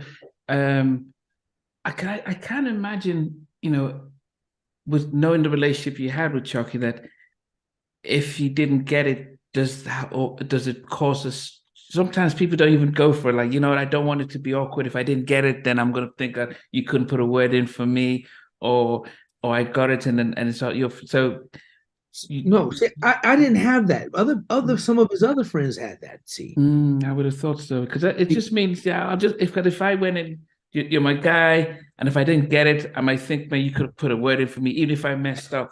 now you're stepping in the prop. Now you're stepping in the BS was kind of still lingering after 33 years. You dig what I'm saying? Yeah. That exactly what you're saying is still is happening to this day, my man. Nonsense. This is why Chucky's been in my life. Chucky don't owe me anything. The stuff he's done for me already, I could never repay. Never. He's my friend first, whether we do music together ever again or not. That's my brother. I don't expect anything, nor does he expect anything from me. I've seen Chucky sow seeds in so many musicians' lives, man, and watched them just skyrocket. Just a great dude who don't know the meaning of the word no, or I don't think I can help you. It's always, man, I'm gonna try to help you. I'm gonna do my best, or yes. Knowing it's really not yes, knowing it's yes, but Chucky, that's impossible for you to do. I got to do my best to help him, D. That's the kind of that's kind of hard he has. So yes, another great question, because that's the kind of backlash that he's experiencing in 2023. Are you kidding me? Since 88, 89, 90. Wow. Yes. And when I tell you that man put that whole Rhythm Nation tour together by himself, that's another discrepancy. It's another thing. Chucky put that whole show together by himself, built this show the way Janet wanted it. Chucky took the order off the menu, ordered this. Chucky was back there cooking it up and did it and prepared it and did it. And we all came in and supported it. And we had one goal, and our goal was to show up every night and just slam every night. But he was the one that's credited for doing that work. You know what is always interesting, because he was at the time a young guy to be a music director, and of course he had just come off with a global hit with Games and his big solo album. His album, and then producing for other people. That was a risk, putting his career on hold to go on this massive tour with Janet, because the fans they're not going to see, oh, that's Chucky doing Beanie MD. They're just going to see Janet and not really pay attention to anything else behind the scenes. I mean, the industry people would know what he's doing. So for somebody that young to take that risk and put everything on hold like that, I don't know if people give him that sort of credit for doing it. I interviewed John Marie Hovert, who was Teddy Riley's engineer and recorder, and he said that Michael wanted Teddy to be his MD for the Dangerous tour, but he had to talk him out of it, because they had the Bobby album, they had Rex and Effect, they had all these albums, and he couldn't. He would have probably had a major tour, but it's a risk, that Chucky sacrificed to do that. Well, the thing about it is, okay, so you got to remember the beautiful thing about that whole thing was that Chucky opened up for Janet on Rhythm Nation. Oh, so he wasn't okay. So what happened was, this was off of this first album with Turned Away. Soul Trilogy, That's My Honey, the first album. It worked well for him, because he got to go out and do a 35-minute set open. We got to be his band. We got to play for him, and then go back and put our Rhythm Nation clothes on. Okay. And play with Janet. Oh, that makes okay. That's the way. So that was like, you couldn't have made a better story. I mean, so what happened was, when we were doing another leg of the tour to Europe, is when he was getting pressure to get his album done with Games. The Games album, okay. So he had the commitment. So he had to jump off the tour to go finish his Games album. So he jumped off the tour, and we finished up the Europe and all that stuff. And Chucky stayed back, recorded his record. We got ready for Games. Games came out, was a humongous hit. We were rehearsing, trying to put the show together. Then things kind of shifted, went in another direction, and we just started going on the road with other people. That's when Chucky said, "No, the music is starting to change. I'm not willing to sell my soul out and my create the stuff that I believe in as a creator for what the industry says do, or sell my lyric content out or my music content. I don't want to do that." And trust me, Chucky is the greatest producer. You could take Chuckii Booker or Prince, which take your pick. You can't go wrong. Prince is gone. Chucky is the baddest man in the world right now. He's the baddest dude next to Prince, to me. Mm-hmm. And but he refused to sell himself out to with the industry to the shift. So then that's when he started just really saying, okay, I got a cool ass day job over here. I'm gonna be musical director for everybody in the world. And that's when he started really doing that. But what about yourself then? If that's was Chucky's conviction, what about yourself? What were you? Because do you just say, "Well, I play whatever that I have to play," or where did your values? Did it affect your values? Oh, of course. Oh yeah, man. My thing was, I've always been a guy with a 5 and 10-year goal. So after Janet Jackson, after Rhythm Nation, I'm thinking, who am I really going to play with next? I mean, I'm playing with Janet. She's the biggest in the world. I knew I couldn't play with Michael. Michael had his band pretty much. So that's when I got into songwriting and producing. Yeah. So is that way? So, I mean, for those of us who never got to see the Rhythm Nation tour, how big was because I was in Nigeria when that came out, and the whole aesthetics and it just felt like a massive movement. And I think, unfortunately, that Rhythm Nation album affected Michael's career afterwards, because he tried to copy it with subsequent albums. But being on that tour, because it was a massive album, how was it just seeing the fans for yourself watching, because you're watching Janet and watching the fans? What was it like? Every day, man, I wake up every day. Since then, I always thank God for blessing me with the Rhythm Nation tour every day of my life, in my prayers every day. The biggest thing that I've ever been a part of. And I'm so glad, because to this day, it's still a big part of history. Yeah. It was absolutely phenomenal. I watched a lot of people get saved on that tour. Wow. That tour was not only entertaining, man, but it was very spiritual. Mm. If you go back and listen to the message that Janet was in, and those lyrics of those songs, like State of the World and Knowledge and all these songs, and lyrically what those songs were saying, man, we literally watch people save themselves from committing suicide, from quitting school, from giving up hope. Oh, it was amazing, man. We watched people return back to school. We watched people be successful, man. Janet had a thing to where she just had a special place in her heart for the paraplegic people to come and have a zone in place. We watched people who had half bodies come and enjoy that show. People with no legs, people with no arms, just people just got loved on that tour. There's a story, can't remember, but there was one story where, and it's on the internet somewhere, but there's a story where it was one or two black girls, and one, it was a suicidal story, but they got a hold of the Rhythm Nation, and they ended up meeting Janet, and it was a life changing moments, and we witnessed it real time. So that music, that album is probably my favorite album ever, with Jimmy and Terry and Jelly Bean and those guys did, and Janet, it was just phenomenal.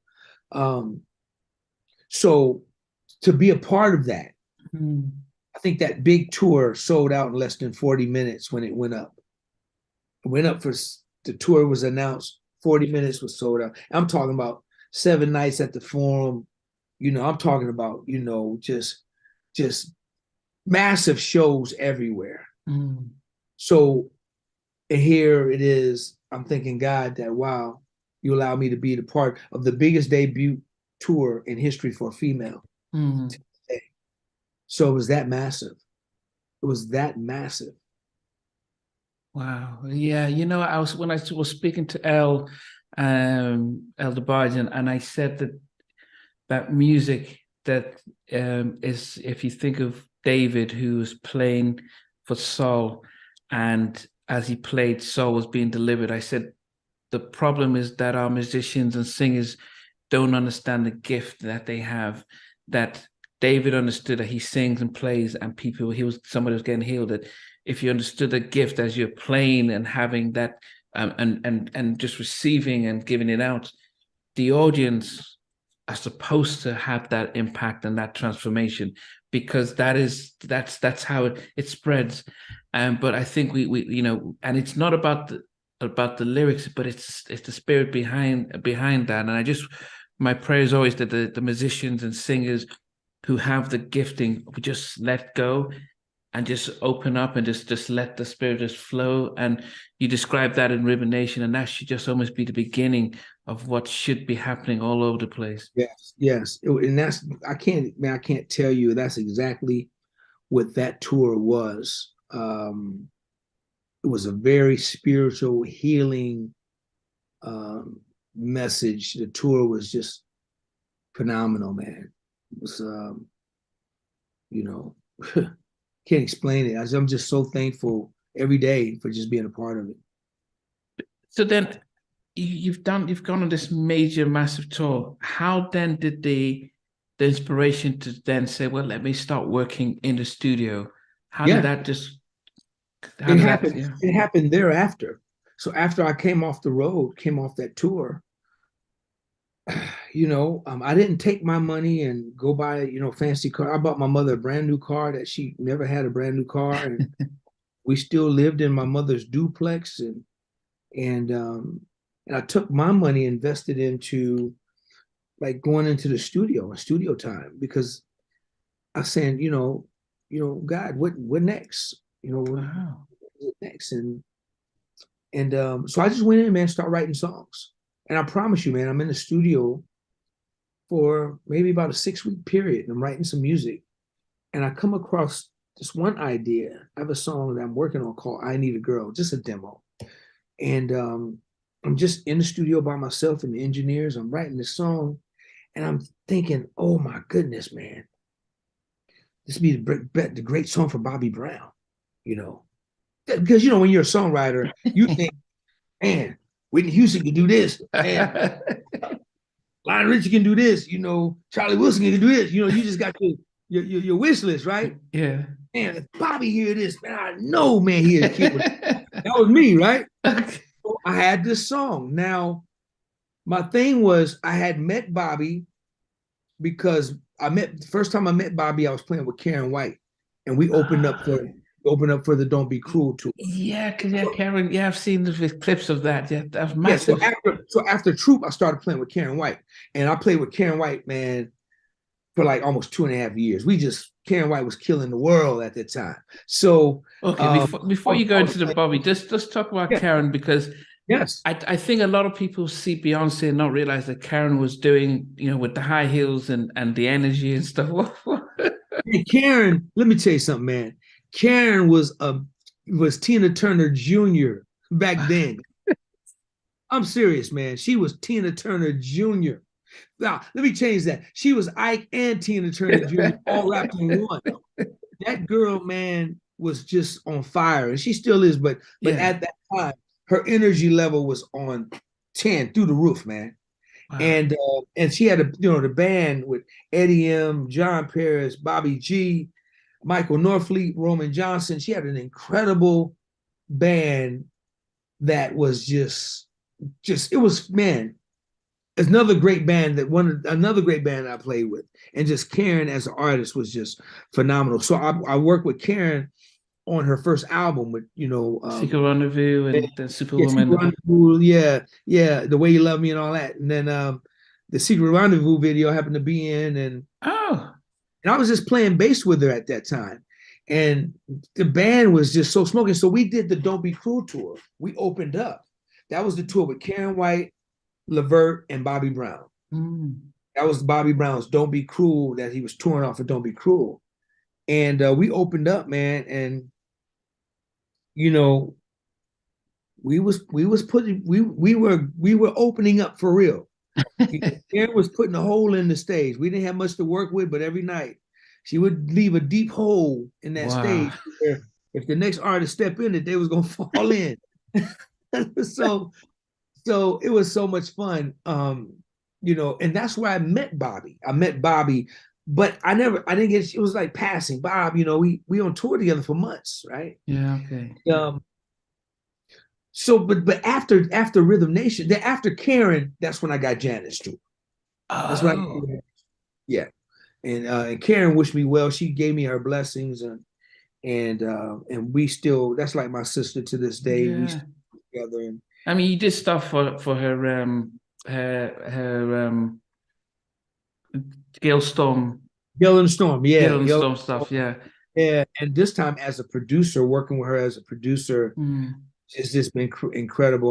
We've been doing that for the past, 15 years. Dang there, we've been working together for a long time.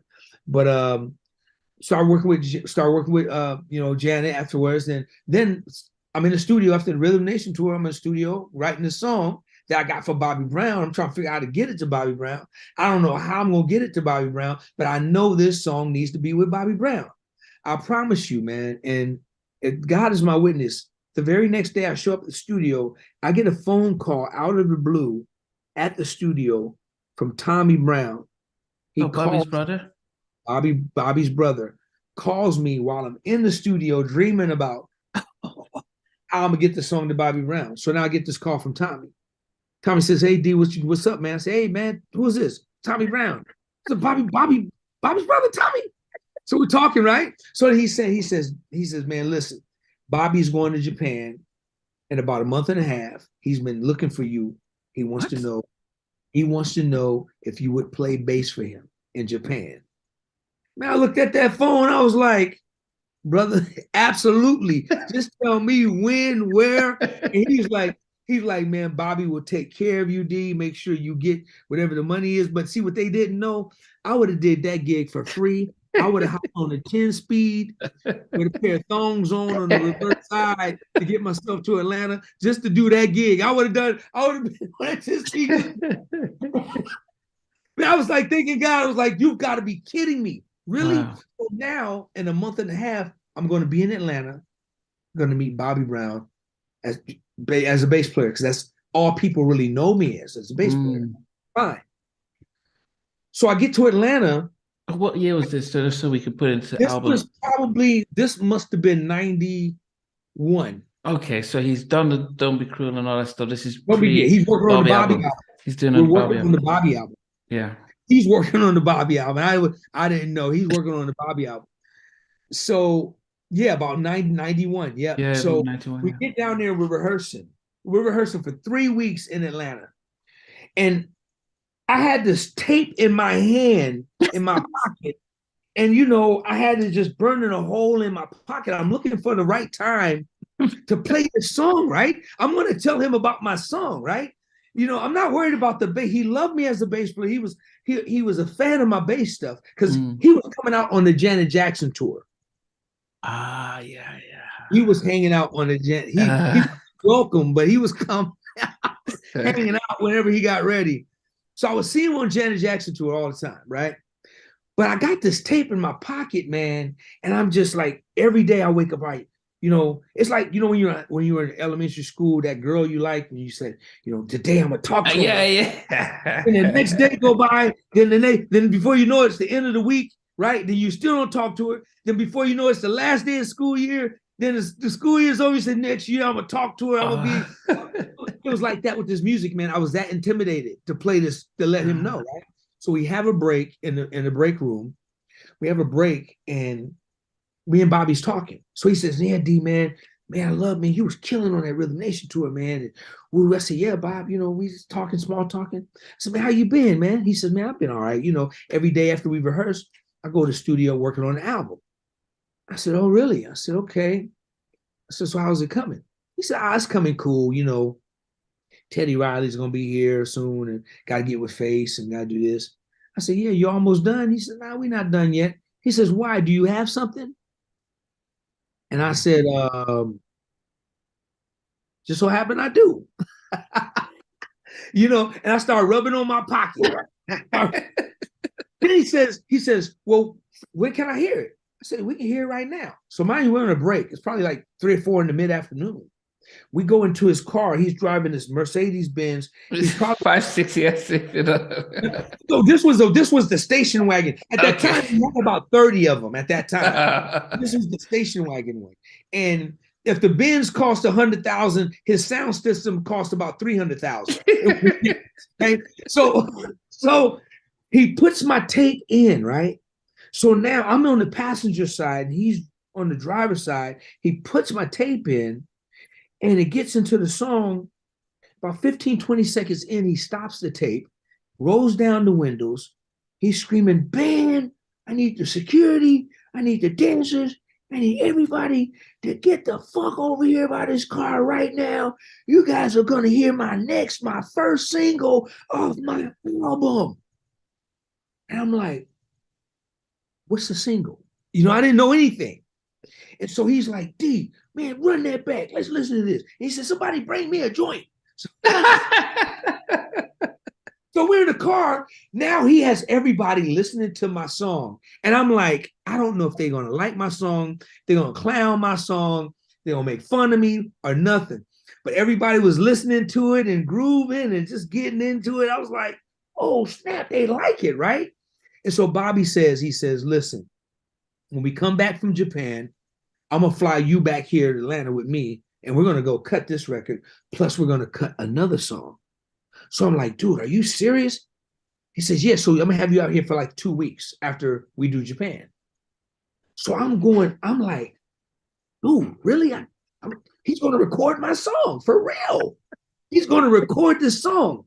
So now I'm talking to he's got his attorneys calling me in Japan saying, "Hey, yeah, Mr. Brown, wants to, Mr. Brown you guys are going to do 2 songs. He got the studio. You're going to be working here." They're talking all this stuff that I have no clue with the Sam's. It's like, okay, yeah. And then she says, "Yeah." And then, yeah. So Mr. Brown's going to pay you this for this track. He's going to pay you $15,000 for this track. And then he wants to do another track, and he's going to pay you another $15,000. So yeah, I said, "He's going to pay me what?" And they were like, "Well, Mr. Allen, if that's a problem, you have to take that up with Mr. Brown." I said, "No." I said, no.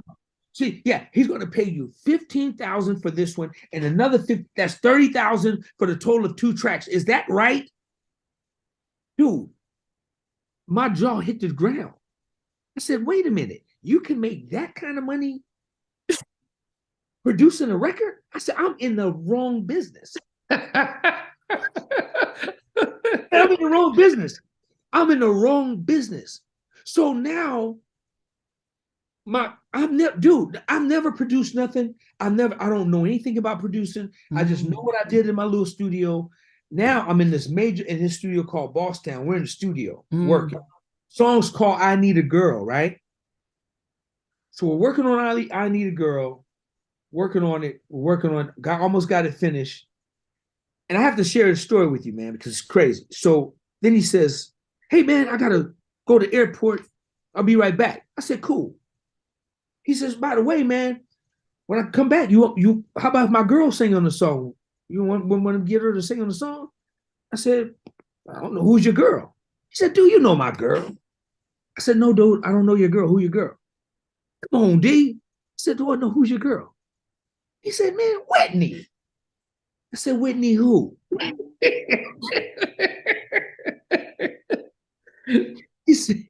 said, you know Whitney Houston, my girl? I said, get the hell out of here, man. I ain't messing with no Whitney Houston. Get out of here, right? So then he says, do you want her to sing on the song or not? I said, Bob, stop playing. He said, man, F it, I'll be back. He goes to the airport. He comes back 1 hour later. What? Him and Whitney walks through the door, and when I tell you they was booed up to the T. They was booed up. And I'm back there in the booth looking like, and I'm like, I can't believe it, dude. I'm like going crazy. Whitney Houston is coming in, and Bobby is saying, so yeah, babe, you know, this is my boy DOA. Was just telling you, he's producing the record. So he got you. I'm gonna go and get some food, and he got you. Just, you know, he gonna tell you what he need. He gonna tell you what he need, and just going, you know, give him what he want. She's like, okay.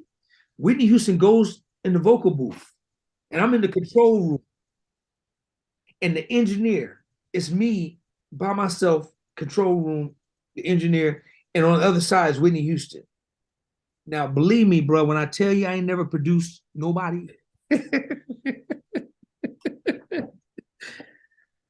I ain't never produced nobody but my own little self in my studio in Sacramento, dreaming that this song could be on Bobby Brown, right? Wow. Now I could kind of do the Bobby Brown thing now, but now Whitney Houston, bro, I don't know what to do. So Whitney Houston is getting the thing together, getting the mic together, taking the scarf off, and I'm looking at the engineer. I'm saying, dude, what the hell do I do? What are we doing? What are we doing, bro? Tell me. What do I say? He says, dude, you got a producer. I said, I don't know how to produce nobody. I've never done this. Oh, God. Man, I promise, man, I can't make this up, man. This is part of my testimony because it goes further. So she's like, okay, D, tell me what we're doing. And it's your first time meeting her, right? Just first time meeting her. First time being in the studio with an SSL board. Don't know what knives do. Bobby gone. I'm with the engineer who's a big engineer. He ain't helping me. And now I got Whitney Houston on the other side. Wow. And so she said, so, okay, what are we doing? I said, let me see. So what do I say, dude? I said, you're just gonna sing, right? Sing?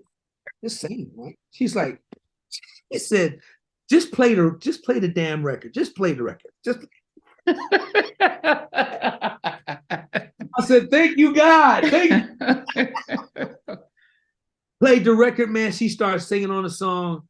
And I'm telling you, man, I was blown away. Now here I am, never producing. I got Bobby Brown. I'm producing Whitney Houston on my song. I never did that before, never produced nobody. Now I'm working with the greatest of all time on a record called I Need You, I Need a Girl. Now, the ironic thing is this.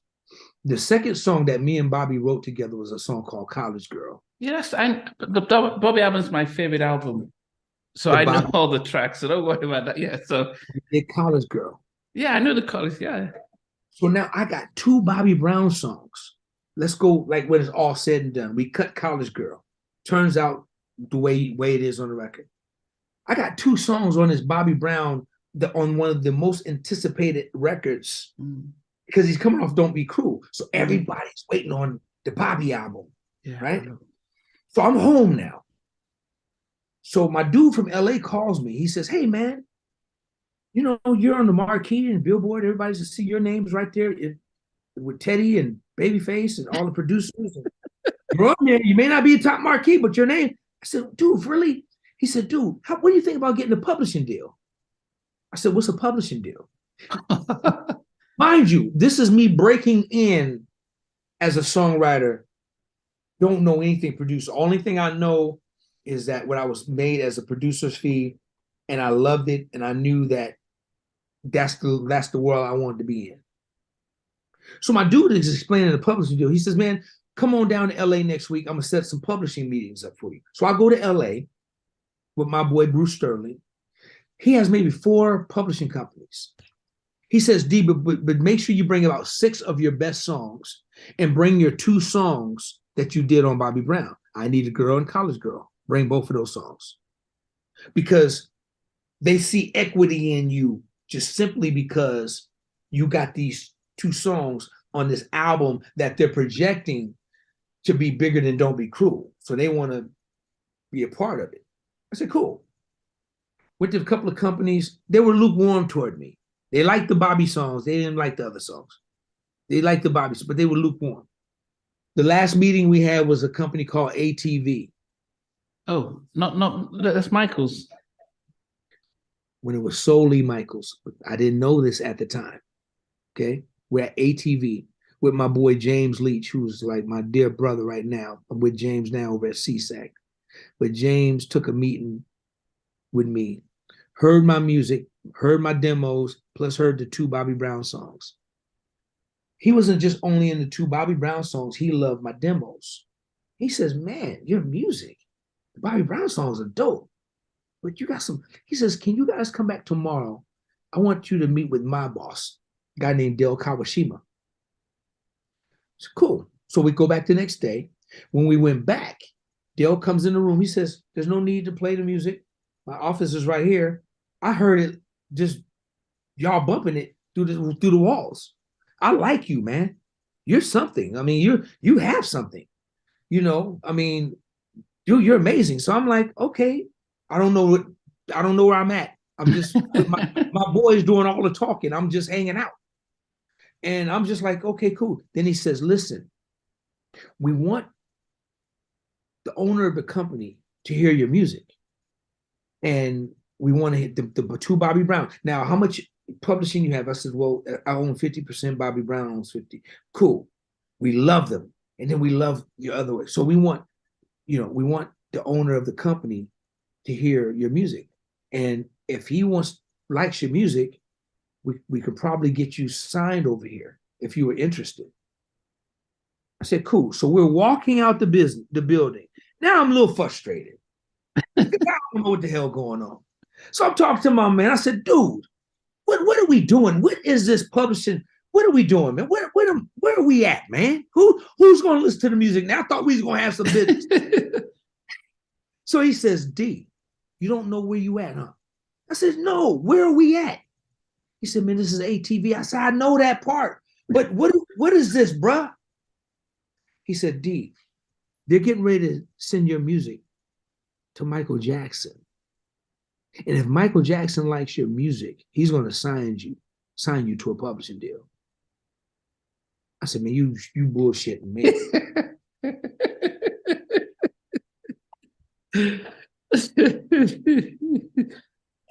I can't, man, this is just incredible. It was Michael Jackson's company when he owned it, when he bought the Beatles catalog. Yeah. Milestone, James Brown, when he owned before Sony. Before he get so to have to, yeah. He had some great writers over there, Keith Crouch, Christopher Choi, Zach Harmon. He had some great writers, Cornelius Mims, great writers over there. A couple of days later, James Leach called my boy. My boy says, hey man, Leach wants to meet us at Roscoe's. I said, cool, I'm still in town. Let's go to Roscoe's. Me and my boy, we at Roscoe's. We waiting for James Leach to come. James Leach walks up to us, puts his hands out. He says, hey man, we're going to have a great lunch today on Michael. Welcome to ATV. I said, what? White Michael wants to sign you, bro. Congratulations. That was my first publishing deal. That signed me to a publishing deal. I was signed with him for 2 years. So he actually knew. So did you ever get to meet him? I met him on the Rhythm Nation, but he didn't know there was. I'm a bass player. Hey, this is my brother Michael. Hey, Michael, this is my bass player DOA. This is my guitar player Dave. Okay. Nothing to stick. Nothing to really stick. I mean, he saw a great band. I brought it up to him afterwards, and he remembered. But that's how that happened. Then my life started to really shift, man, from trying to be DOA, this bass player, to trying to be more or less DOA. more or less to be a more or less, sorry about that, DOA, this producer. That's when everything started to change. I would say that, wow, didn't you reach out to Chucky and say, Chucky, you know, because he was a producer, Troop, and all these other people, and think about what's it like, and just to get some help and knowledge. Don't get me wrong. So, what remind you, I still didn't know, even when I had my publishing deal, man, I was green. I learned so much from Chucky afterwards, because now I'm really getting into producing. When Chucky was working on his Nice and Wild album and Games and Soul Trilogy and everything he was doing, man, I was soaking him up like a sponge, getting stuff. He was giving me so much game. You know, I learned so much from him, as well as, you know, just crafting my own self, really understanding, wanted to know really what it was all about.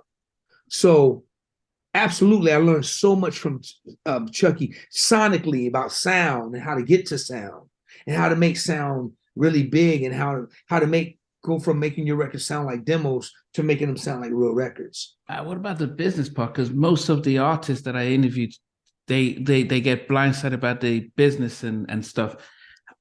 Did you get full knowledge about, hey, this is, yeah. One thing about that was I had my brother. My brother was like my business manager. He was my partner, and he self-taught, one of the smartest dudes I know in the business next to Jay King. So I was always protected when it came down to that. Okay. Always protected. Yeah, he knew contracts, he knew deals, okay. He knew publishing, he knew points, he knew everything. He knew royalties, everything. So he protected me and negotiated all my contracts. My brother did. Then I need a girl. Where did it go to? Where did it end up? Because I only know College Girl making the album. So College. Okay, so what happened was, when the songs got picked, the song that was in the studio dreaming about, that didn't make the album. The one Whitney Houston sung background song. What? How South up? Hey man, I'm learning. It was MCA. They had a big pile of songs. College Girl made it, and when they were telling me, I was first a little afraid, because when I took that back to the guys over at ATV, I thought they were, hold that against me. They were like, "No, you got one song? Congratulations, man! We're gonna go for you." They were happy, but just to have one song on that project was basically the start of it. And so, so College Girl made the album, man, and even though it wasn't a single, man, it's a fan favorite, off the album. It was really something that I'm really proud of to this day. Who played the saxophone? That's Danny Lamel. Okay, go Danny. Go. I just thought, okay. Yeah, so that's the Danny Lamel from Stone City Band. Okay. So Danny was his musical director at the time. Okay. Yeah, so we used Danny Lamel.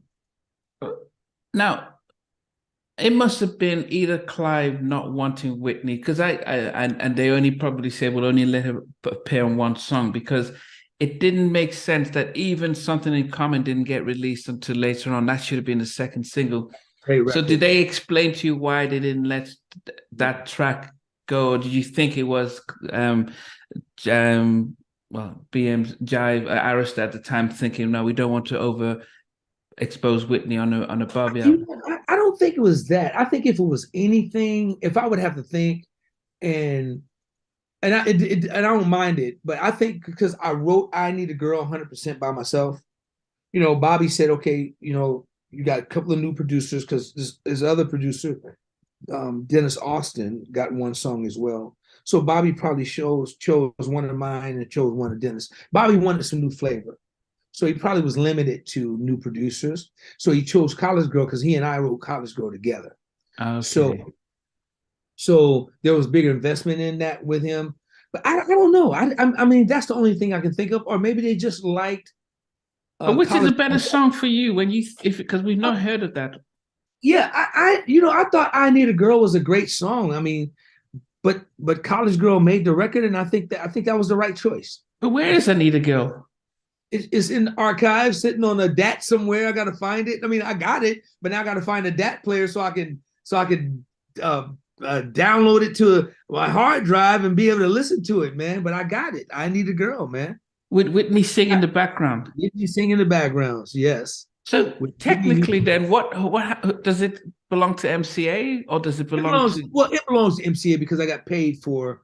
They own the masters, so I got paid for 2 records. But I still have something to cherish and to hold on to. You know, they can't stop me from playing the song and saying, "Hey, I did this record and the Whitney Houston's on it." I don't own the masters though.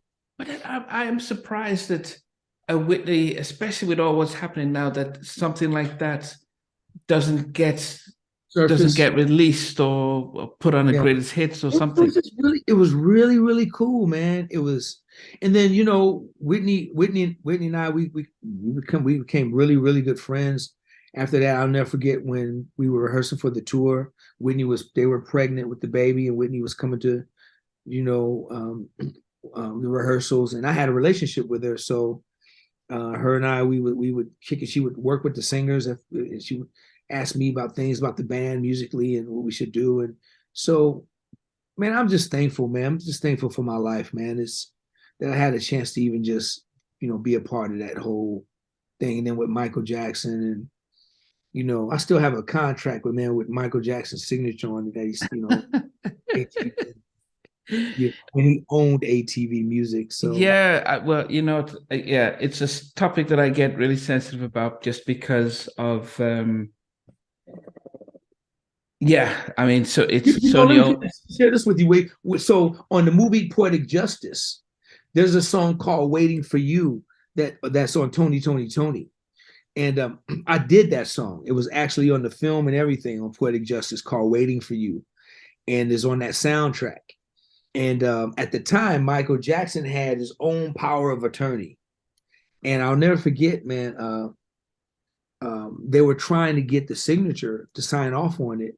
And we almost missed that deal because Michael Jackson was the one who had to sign off on the final contract for that song to be used. And we came like less than 2 hours. Wow. And they tracked them down somewhere, Nigeria, somewhere. Yeah. I mean, they forget that he was the biggest person on it. I mean, my goodness. He'll be in a recording studio, then he says, "I'll be right back," and they'll say he's off in China opening up a mall or something. Oh my goodness, it was a really big deal, man. So I did with Raphael Sadiq, and it was crazy, man. And John Singleton really wanted the song in the movie, and man, we almost missed it, man, but we made it, you know. When did you start getting comfortable becoming a songwriter producer, that you felt like, okay, this is no longer a gimmick, I'm comfortable in what I'm creating and stuff? You know, to be honest with you, I had, as in the 90s, I was more still, everybody knew DOA, the bass player. You know, I didn't get away from that. It was just DOA, the bass player. But, you know, in 92, I think I got a publishing deal. So now I'm a songwriter. I'm officially got a publishing deal.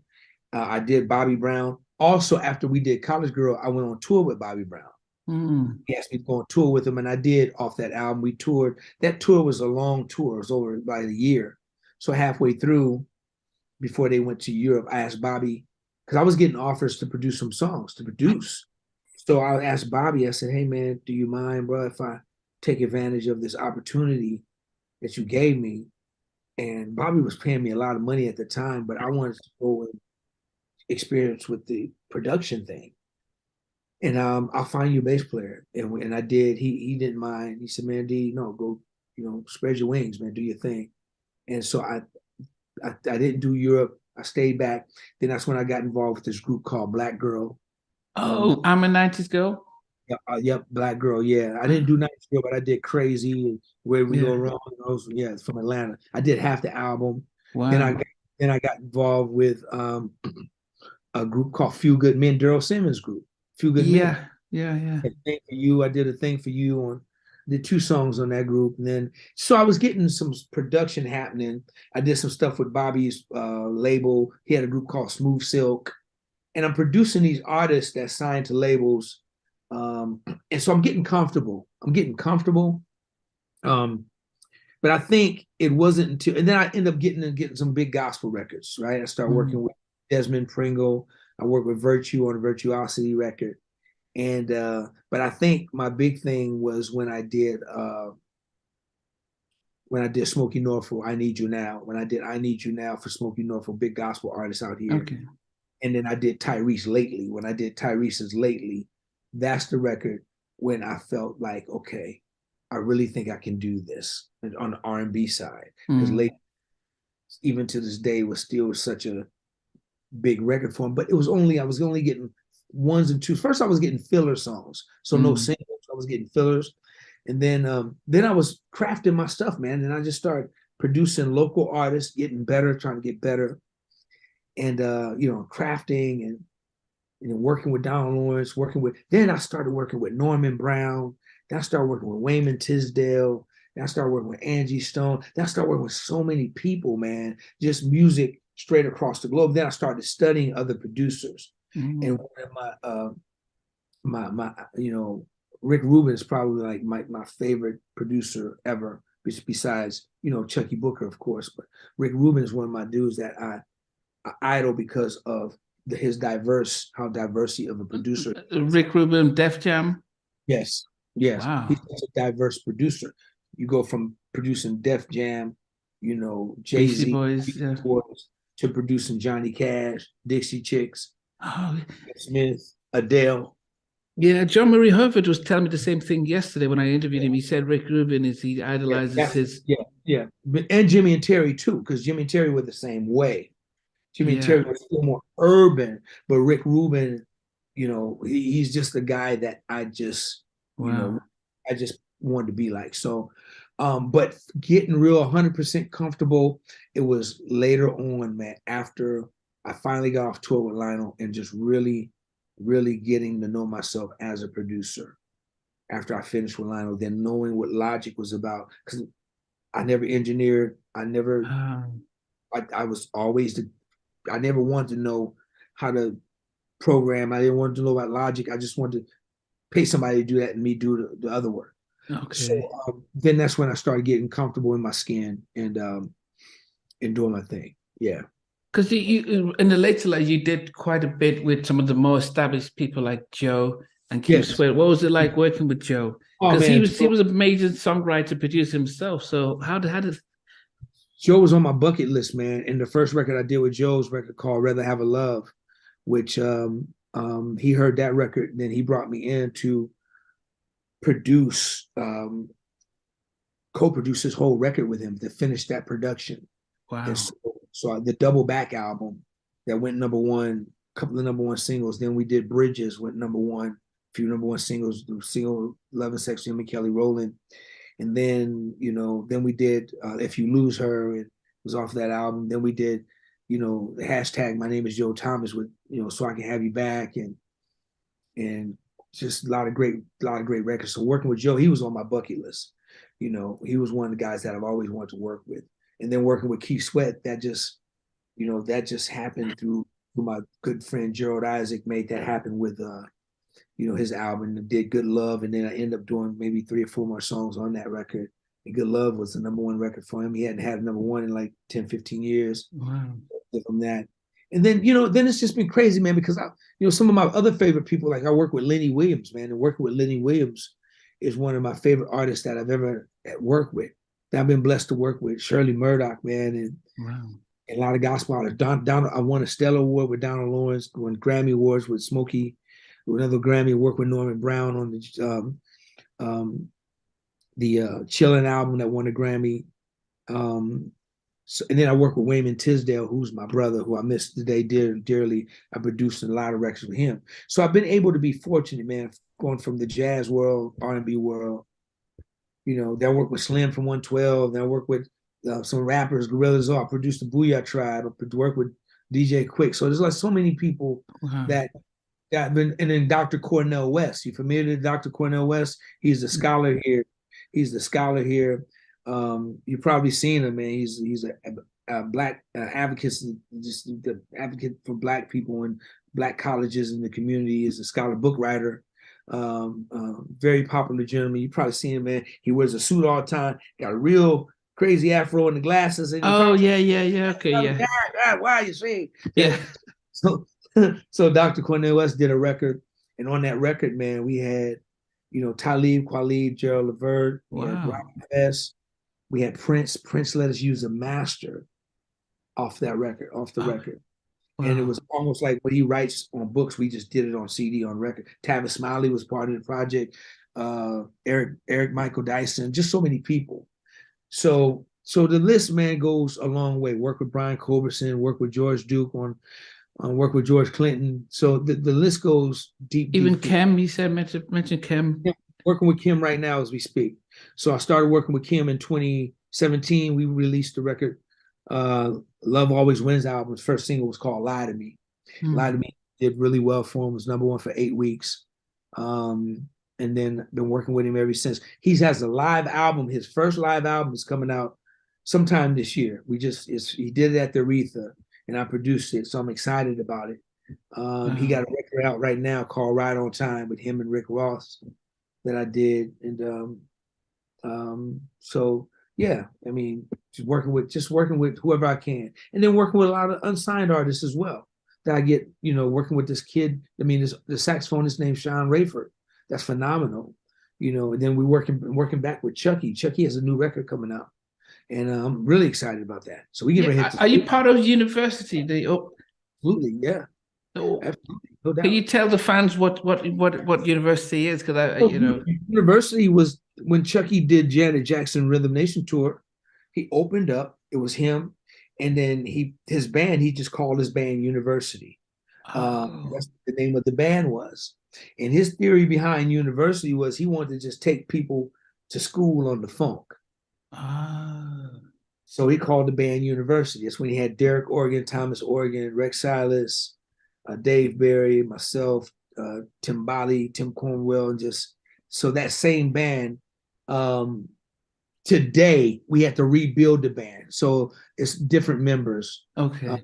Only original members right now is just myself, Tommy O, and Chucky. So we're calling it University 2.0. Oh, Right? that's why it's a 2.0. Chucky's, Okay. yeah, so Chucky's coming back with University 2.0. Still very funky. We just did Yoshi's 9/11, and that's the first time we had played in 30 years. But we have another show coming up March 3rd, 2023 in Sacramento, March 3rd, that we're preparing for right now. So I'm excited, man, because it gives me a chance to play again. So I'm trying to get myself back in shape and get ready to do it.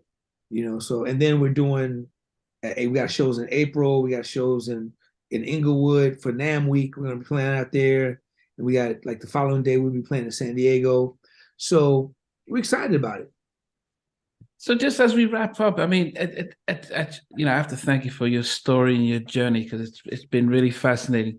What is it that I think the question I had was about being a producer in 2023 isn't the same as in the 90s where you're getting money like that. Actually, it's almost so, people are producing at home on their laptops and getting beats. So what's the balance between making music Man, dude, that doesn't get paid? man, you're asking some amazing questions. This is why I don't mind the time because you ask great questions because you're right. Um, Everything has changed. Back in that time, I mean, producers were, 50, 60, 75, 100, $125,000 a track, Mm, back in the, well, from what I know, the early 90s on up yeah. to the early 2000s. Um, it's changed. Well, simply because everything, record companies has changed. The way we buy music has changed. Labels have changed. Mm, Companies have downsized. Studios have downsized. You can cut a record right now in your backyard, or in your bathroom, or in your iPhone. So they know that you can't go in there asking for these six-figure, seven-figure budgets no more. You can't justify that no more. Plus, the budgets don't make sense for the type of they lost a lot. Lost a lot of money giving away these budgets, and records aren't selling. So the record mm. companies got smarter, and things just kind of like really, really downsized. So yeah, for a lot of producers. So what producers are doing now, they're doing like they're bartering. Let me do 2 for 1. If I do this, give me the first single. They're making different kind of deals. So yeah, the money has changed. the producers' fees have seriously changed. Because you can't really justify, and not for everybody, not for every judge, it's for most. And I'm one in the most, okay? So I know there's a different level for like Timbaland and the Neptunes and Babyface. Well, there's different levels. There are different levels, man. But I'm thankful because I do have like working with artists who still have record deals. So a lot of artists don't even have record deals right now. So a lot of artists are, self-investing. It's got investors are financing their own projects and, negotiating deals. And, especially now, producers, you can go to YouTube and buy a beat for $100. Yeah, people buying beats, yeah. I'm saying, so it didn't change. So it definitely has, the production thing has definitely changed. Streaming has changed. The way we buy records has changed. Everybody's catalog has changed. So then why are you doing it now then? Is it for... I don't do it for money at all. Okay. I've never been in the business for money. Never ever really been in the business for money. I'm in this business because I love it. And right now, to be honest with you, I've pretty much done everything that I want to do. There's some things that I'm stirring up now that I'm praying that will, that if this God's will happen. And even if it doesn't, man, bruh, I'm living a greedy life right now, man. I wouldn't care if I don't never go to Europe again or travel ever again, because I'm terrified of flying all my life. Is that Mr. T and A-Team? Hate flying all my life. So if I don't ever have to take another airplane trip or whatever, I'm cool.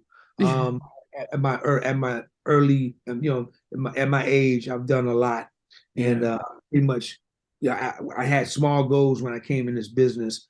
I only had two, and those goals were very, very small. And so right now, there's some things that that like I said, that I'm working on, and if it manifests, it'll be great, and it will be probably like the journey on my way out. So I'm doing it because I love it. Yeah. Like I said, man, I work with a lot of independent artists, even local artists, local managers. I work with a lot of unsigned artists. So it's not like, yes, you have to make a living and you have to take care of yourself and all that, but things are way different when it comes down to the business side of it. You have to find things, and you have to be on. I tell producers all the time, get a community of where people want to work with you, want to hire you, want to use you. Get a group of people, get a group of clients, man, that will pay you to come and produce a record on. They may be a school teacher, they may be a principal, they may be a doctors, they may be doing it for hobby, but get somebody that can pay you that money for your tracks or whatever that you can use and establish that. And if you're good, you can make a cool living doing it, So yeah. Well, there are two questions people say who listen to this full interview say, what does the DOA stand for and what happened to Flip? So those are the two questions people might ask. So you want to answer both of them? Well, the DOA definitely doesn't stand for Derek Allen. People think my name is Derek Oliver Allen, Derek or Renthal. I've been even called Renthal Allen, or Derek whoever, old Dosphorus Allen. I don't know. Just with these crazy names. But my middle name is Lewis. So DOA came from Chuckii Booker. Chuckii Booker gave me that name. I showed up at a studio one day, I played on a track, and he says, yo, dude, he says, your name is going to be DOA, and this is what it stands for. He says, I don't want you telling nobody what it means. I said, wow. I said, really, man? You don't need it. This is what it means. You want me to tell him? He said, man, don't tell nobody. So I'm like, okay, I didn't know if I liked it or not, but after a while, I'm like, Chuckii Booker gave me a name, and I'm juice, right? So what I go do a few weeks later, I go buy me a little trucker's hat, and I go get some letters put on it, and I have the whole definition of the name going across the hat, right? Because I'm thinking I forgot what he said. So I'm rocking his hat. So now certain people are saying, "Oh, that's what DOA is." I'm like, "Yeah, this came from Chuckii Booker." So I never forget. I saw Chucky. He saw my hat. He said, "Dude, what are you doing?" I said, "What's up, man?" He said, "What's up with that hat?" I said, you like it? It's funky, huh? He said, man, give me that hat. He started crushing it. I said, man, what I tell you? I said, oh, no, man. I said, dude, I just got excited. So some people know what DOA stands for, but I never tell nobody unless they get it, man. It's just something that a lot of people have been wondering for years what it's. It definitely is not Deaf on Arrival or Dead on Arrival or whatever it is. Definitely not that. But it's like what year did you get it? What year did you get it? This was the year, man. Before I got it, before when I went down and played on the remix of That's My Honey. So this must have been 80. I want to say 88, no 89, something like that. 88, 89. That's when he gave it to me, man. Wow. I said, bro, I will not tell nobody. So kind of keep it a mystery. People will definitely be wanting to know what it is. Few people know what it is. And I hope those of you who think you know what it is, don't be typing it down there on the night. I'm gonna say y'all. But my best friend Flip is still around. He's not playing anymore. He ended up injuring his hand. Oh. Bobby Brown getting ready for the Bobby tour. He injured his hand and he was never able to come back and play drums again. Wow. So what he did was he started a nonprofit. He has a program called Mink, Musical Instruments in Kids' Hands. And what he's done was helping to put musical programs back in schools. And what he did was he took a big old U-Haul, man, and he tricked a U-Haul out and built this amazing studio. So it's mobile on wheels. And what he does, he takes his studio to low income, low privilege areas to give kids music lessons, production lessons. He has different workstations in the studio to where if somebody wanted a guitar lesson, well, he got Bobby G on there. He got some of the world's greatest guitars. If they want a bass lesson, they can pull up DOA. They can pull up whoever. They can pull up John Paris. They can pull up as a drum lesson. And these kids, and he takes it to the prisons as well. So he's doing extremely well with his program. Wow. Yeah, it's pretty. But he's not able to. He's not playing drums no more. He can sit down and play, but not intensely. But now his son, his name's Kid Frost.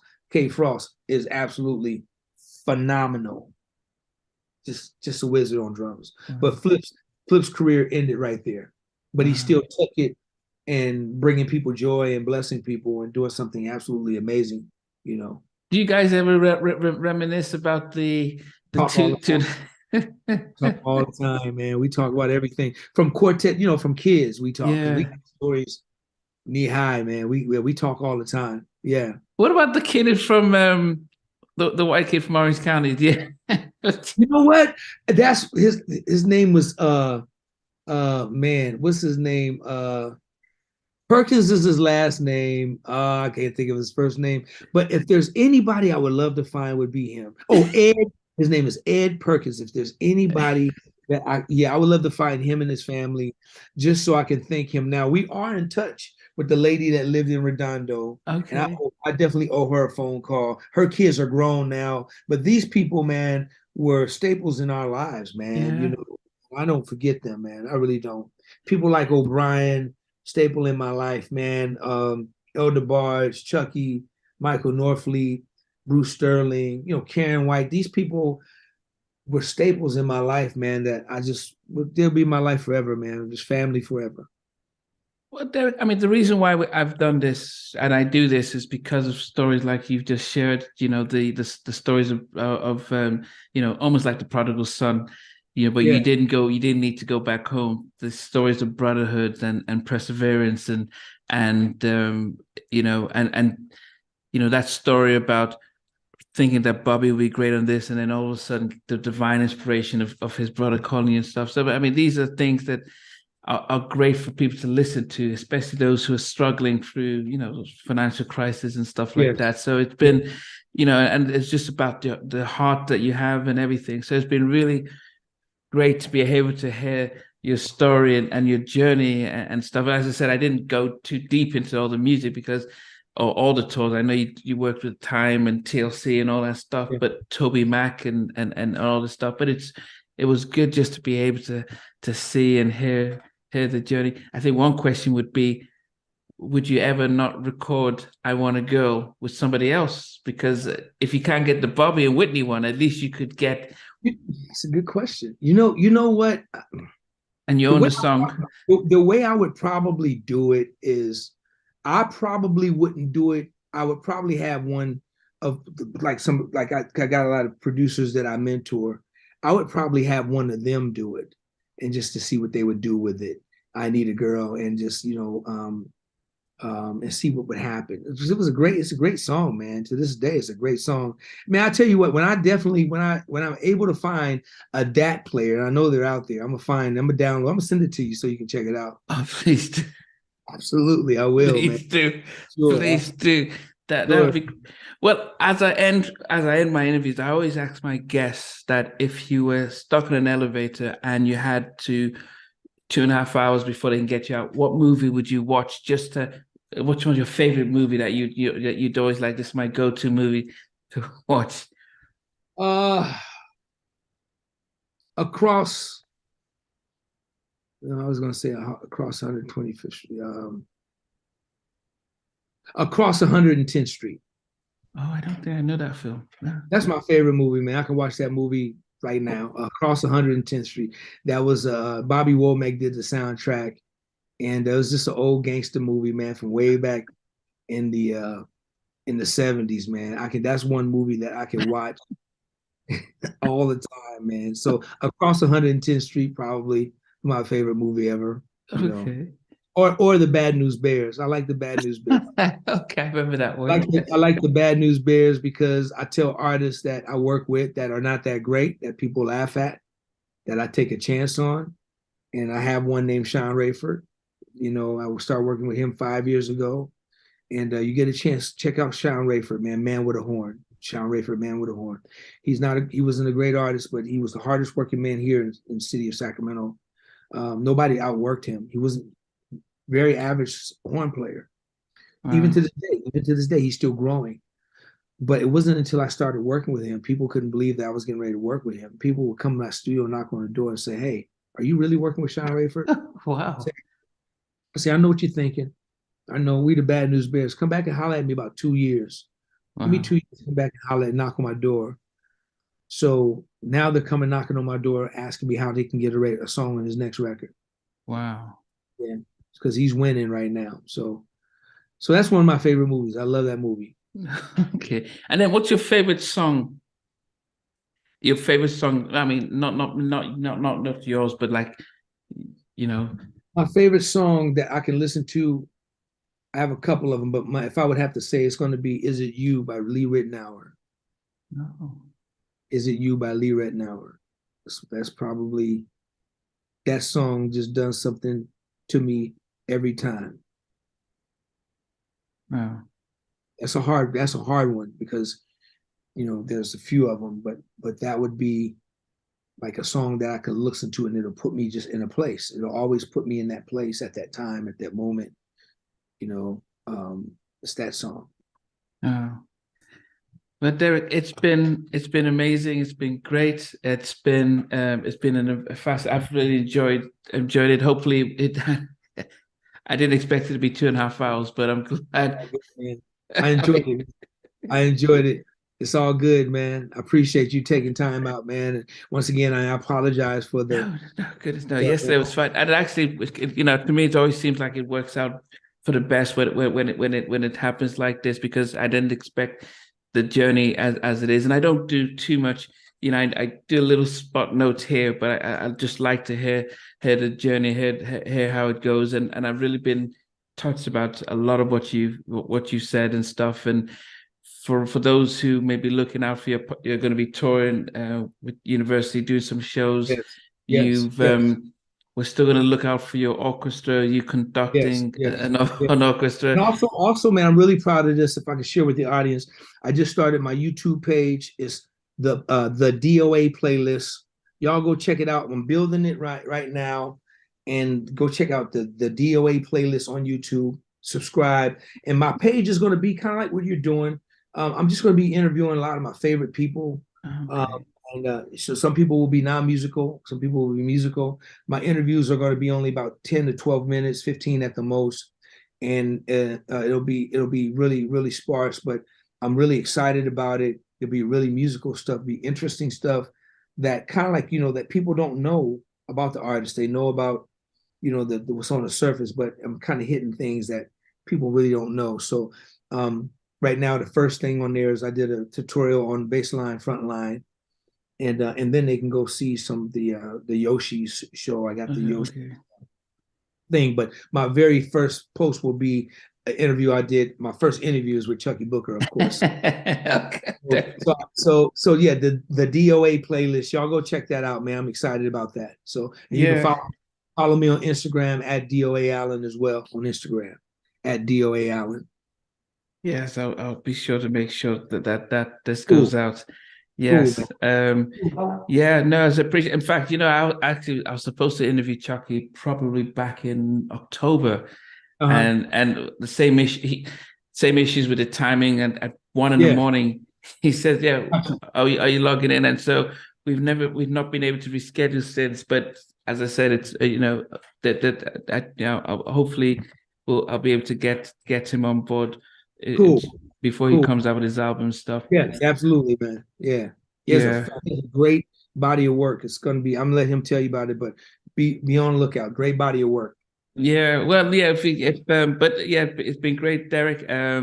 Normally my interviews are probably, I break them into sections and put it out over a week. So take your time, man.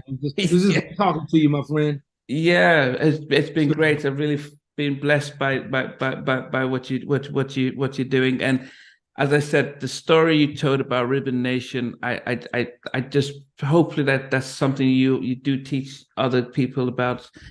Just that if you can take the gift and are able to just imagine people being transformed when they hear the music. Absolutely. Absolutely. That's exactly what that experience was. None like it. None like it. Yes. Yeah. Okay. Well, Derek, I appreciate it. It's midnight. It's midnight here. So all right, man, get you some rest, my brother. Will do. Thank you. Oh, you know what I do need is a couple of pictures because there's hardly any pictures of you. I mean, I had to use one with you having with dreadlocks, so it shows. Yeah, I'll send you some. I'll send you some shots after I hang. I'll email them to you. That'd be great. Thanks, all right, my brother. Appreciate it, man. Take it easy. All right. Yep. Hey guys, thanks for watching. Thanks for being part of the Halftime Chat community. Please remember to like, share, and subscribe. But most importantly, why don't you consider being a member? That's a way of supporting the channel, but also getting a lot of videos ahead of time, a lot of behind the scenes stuff, and some exclusive content that doesn't get shared. But anyway, thanks for watching and thanks for being part of Halftime Chat.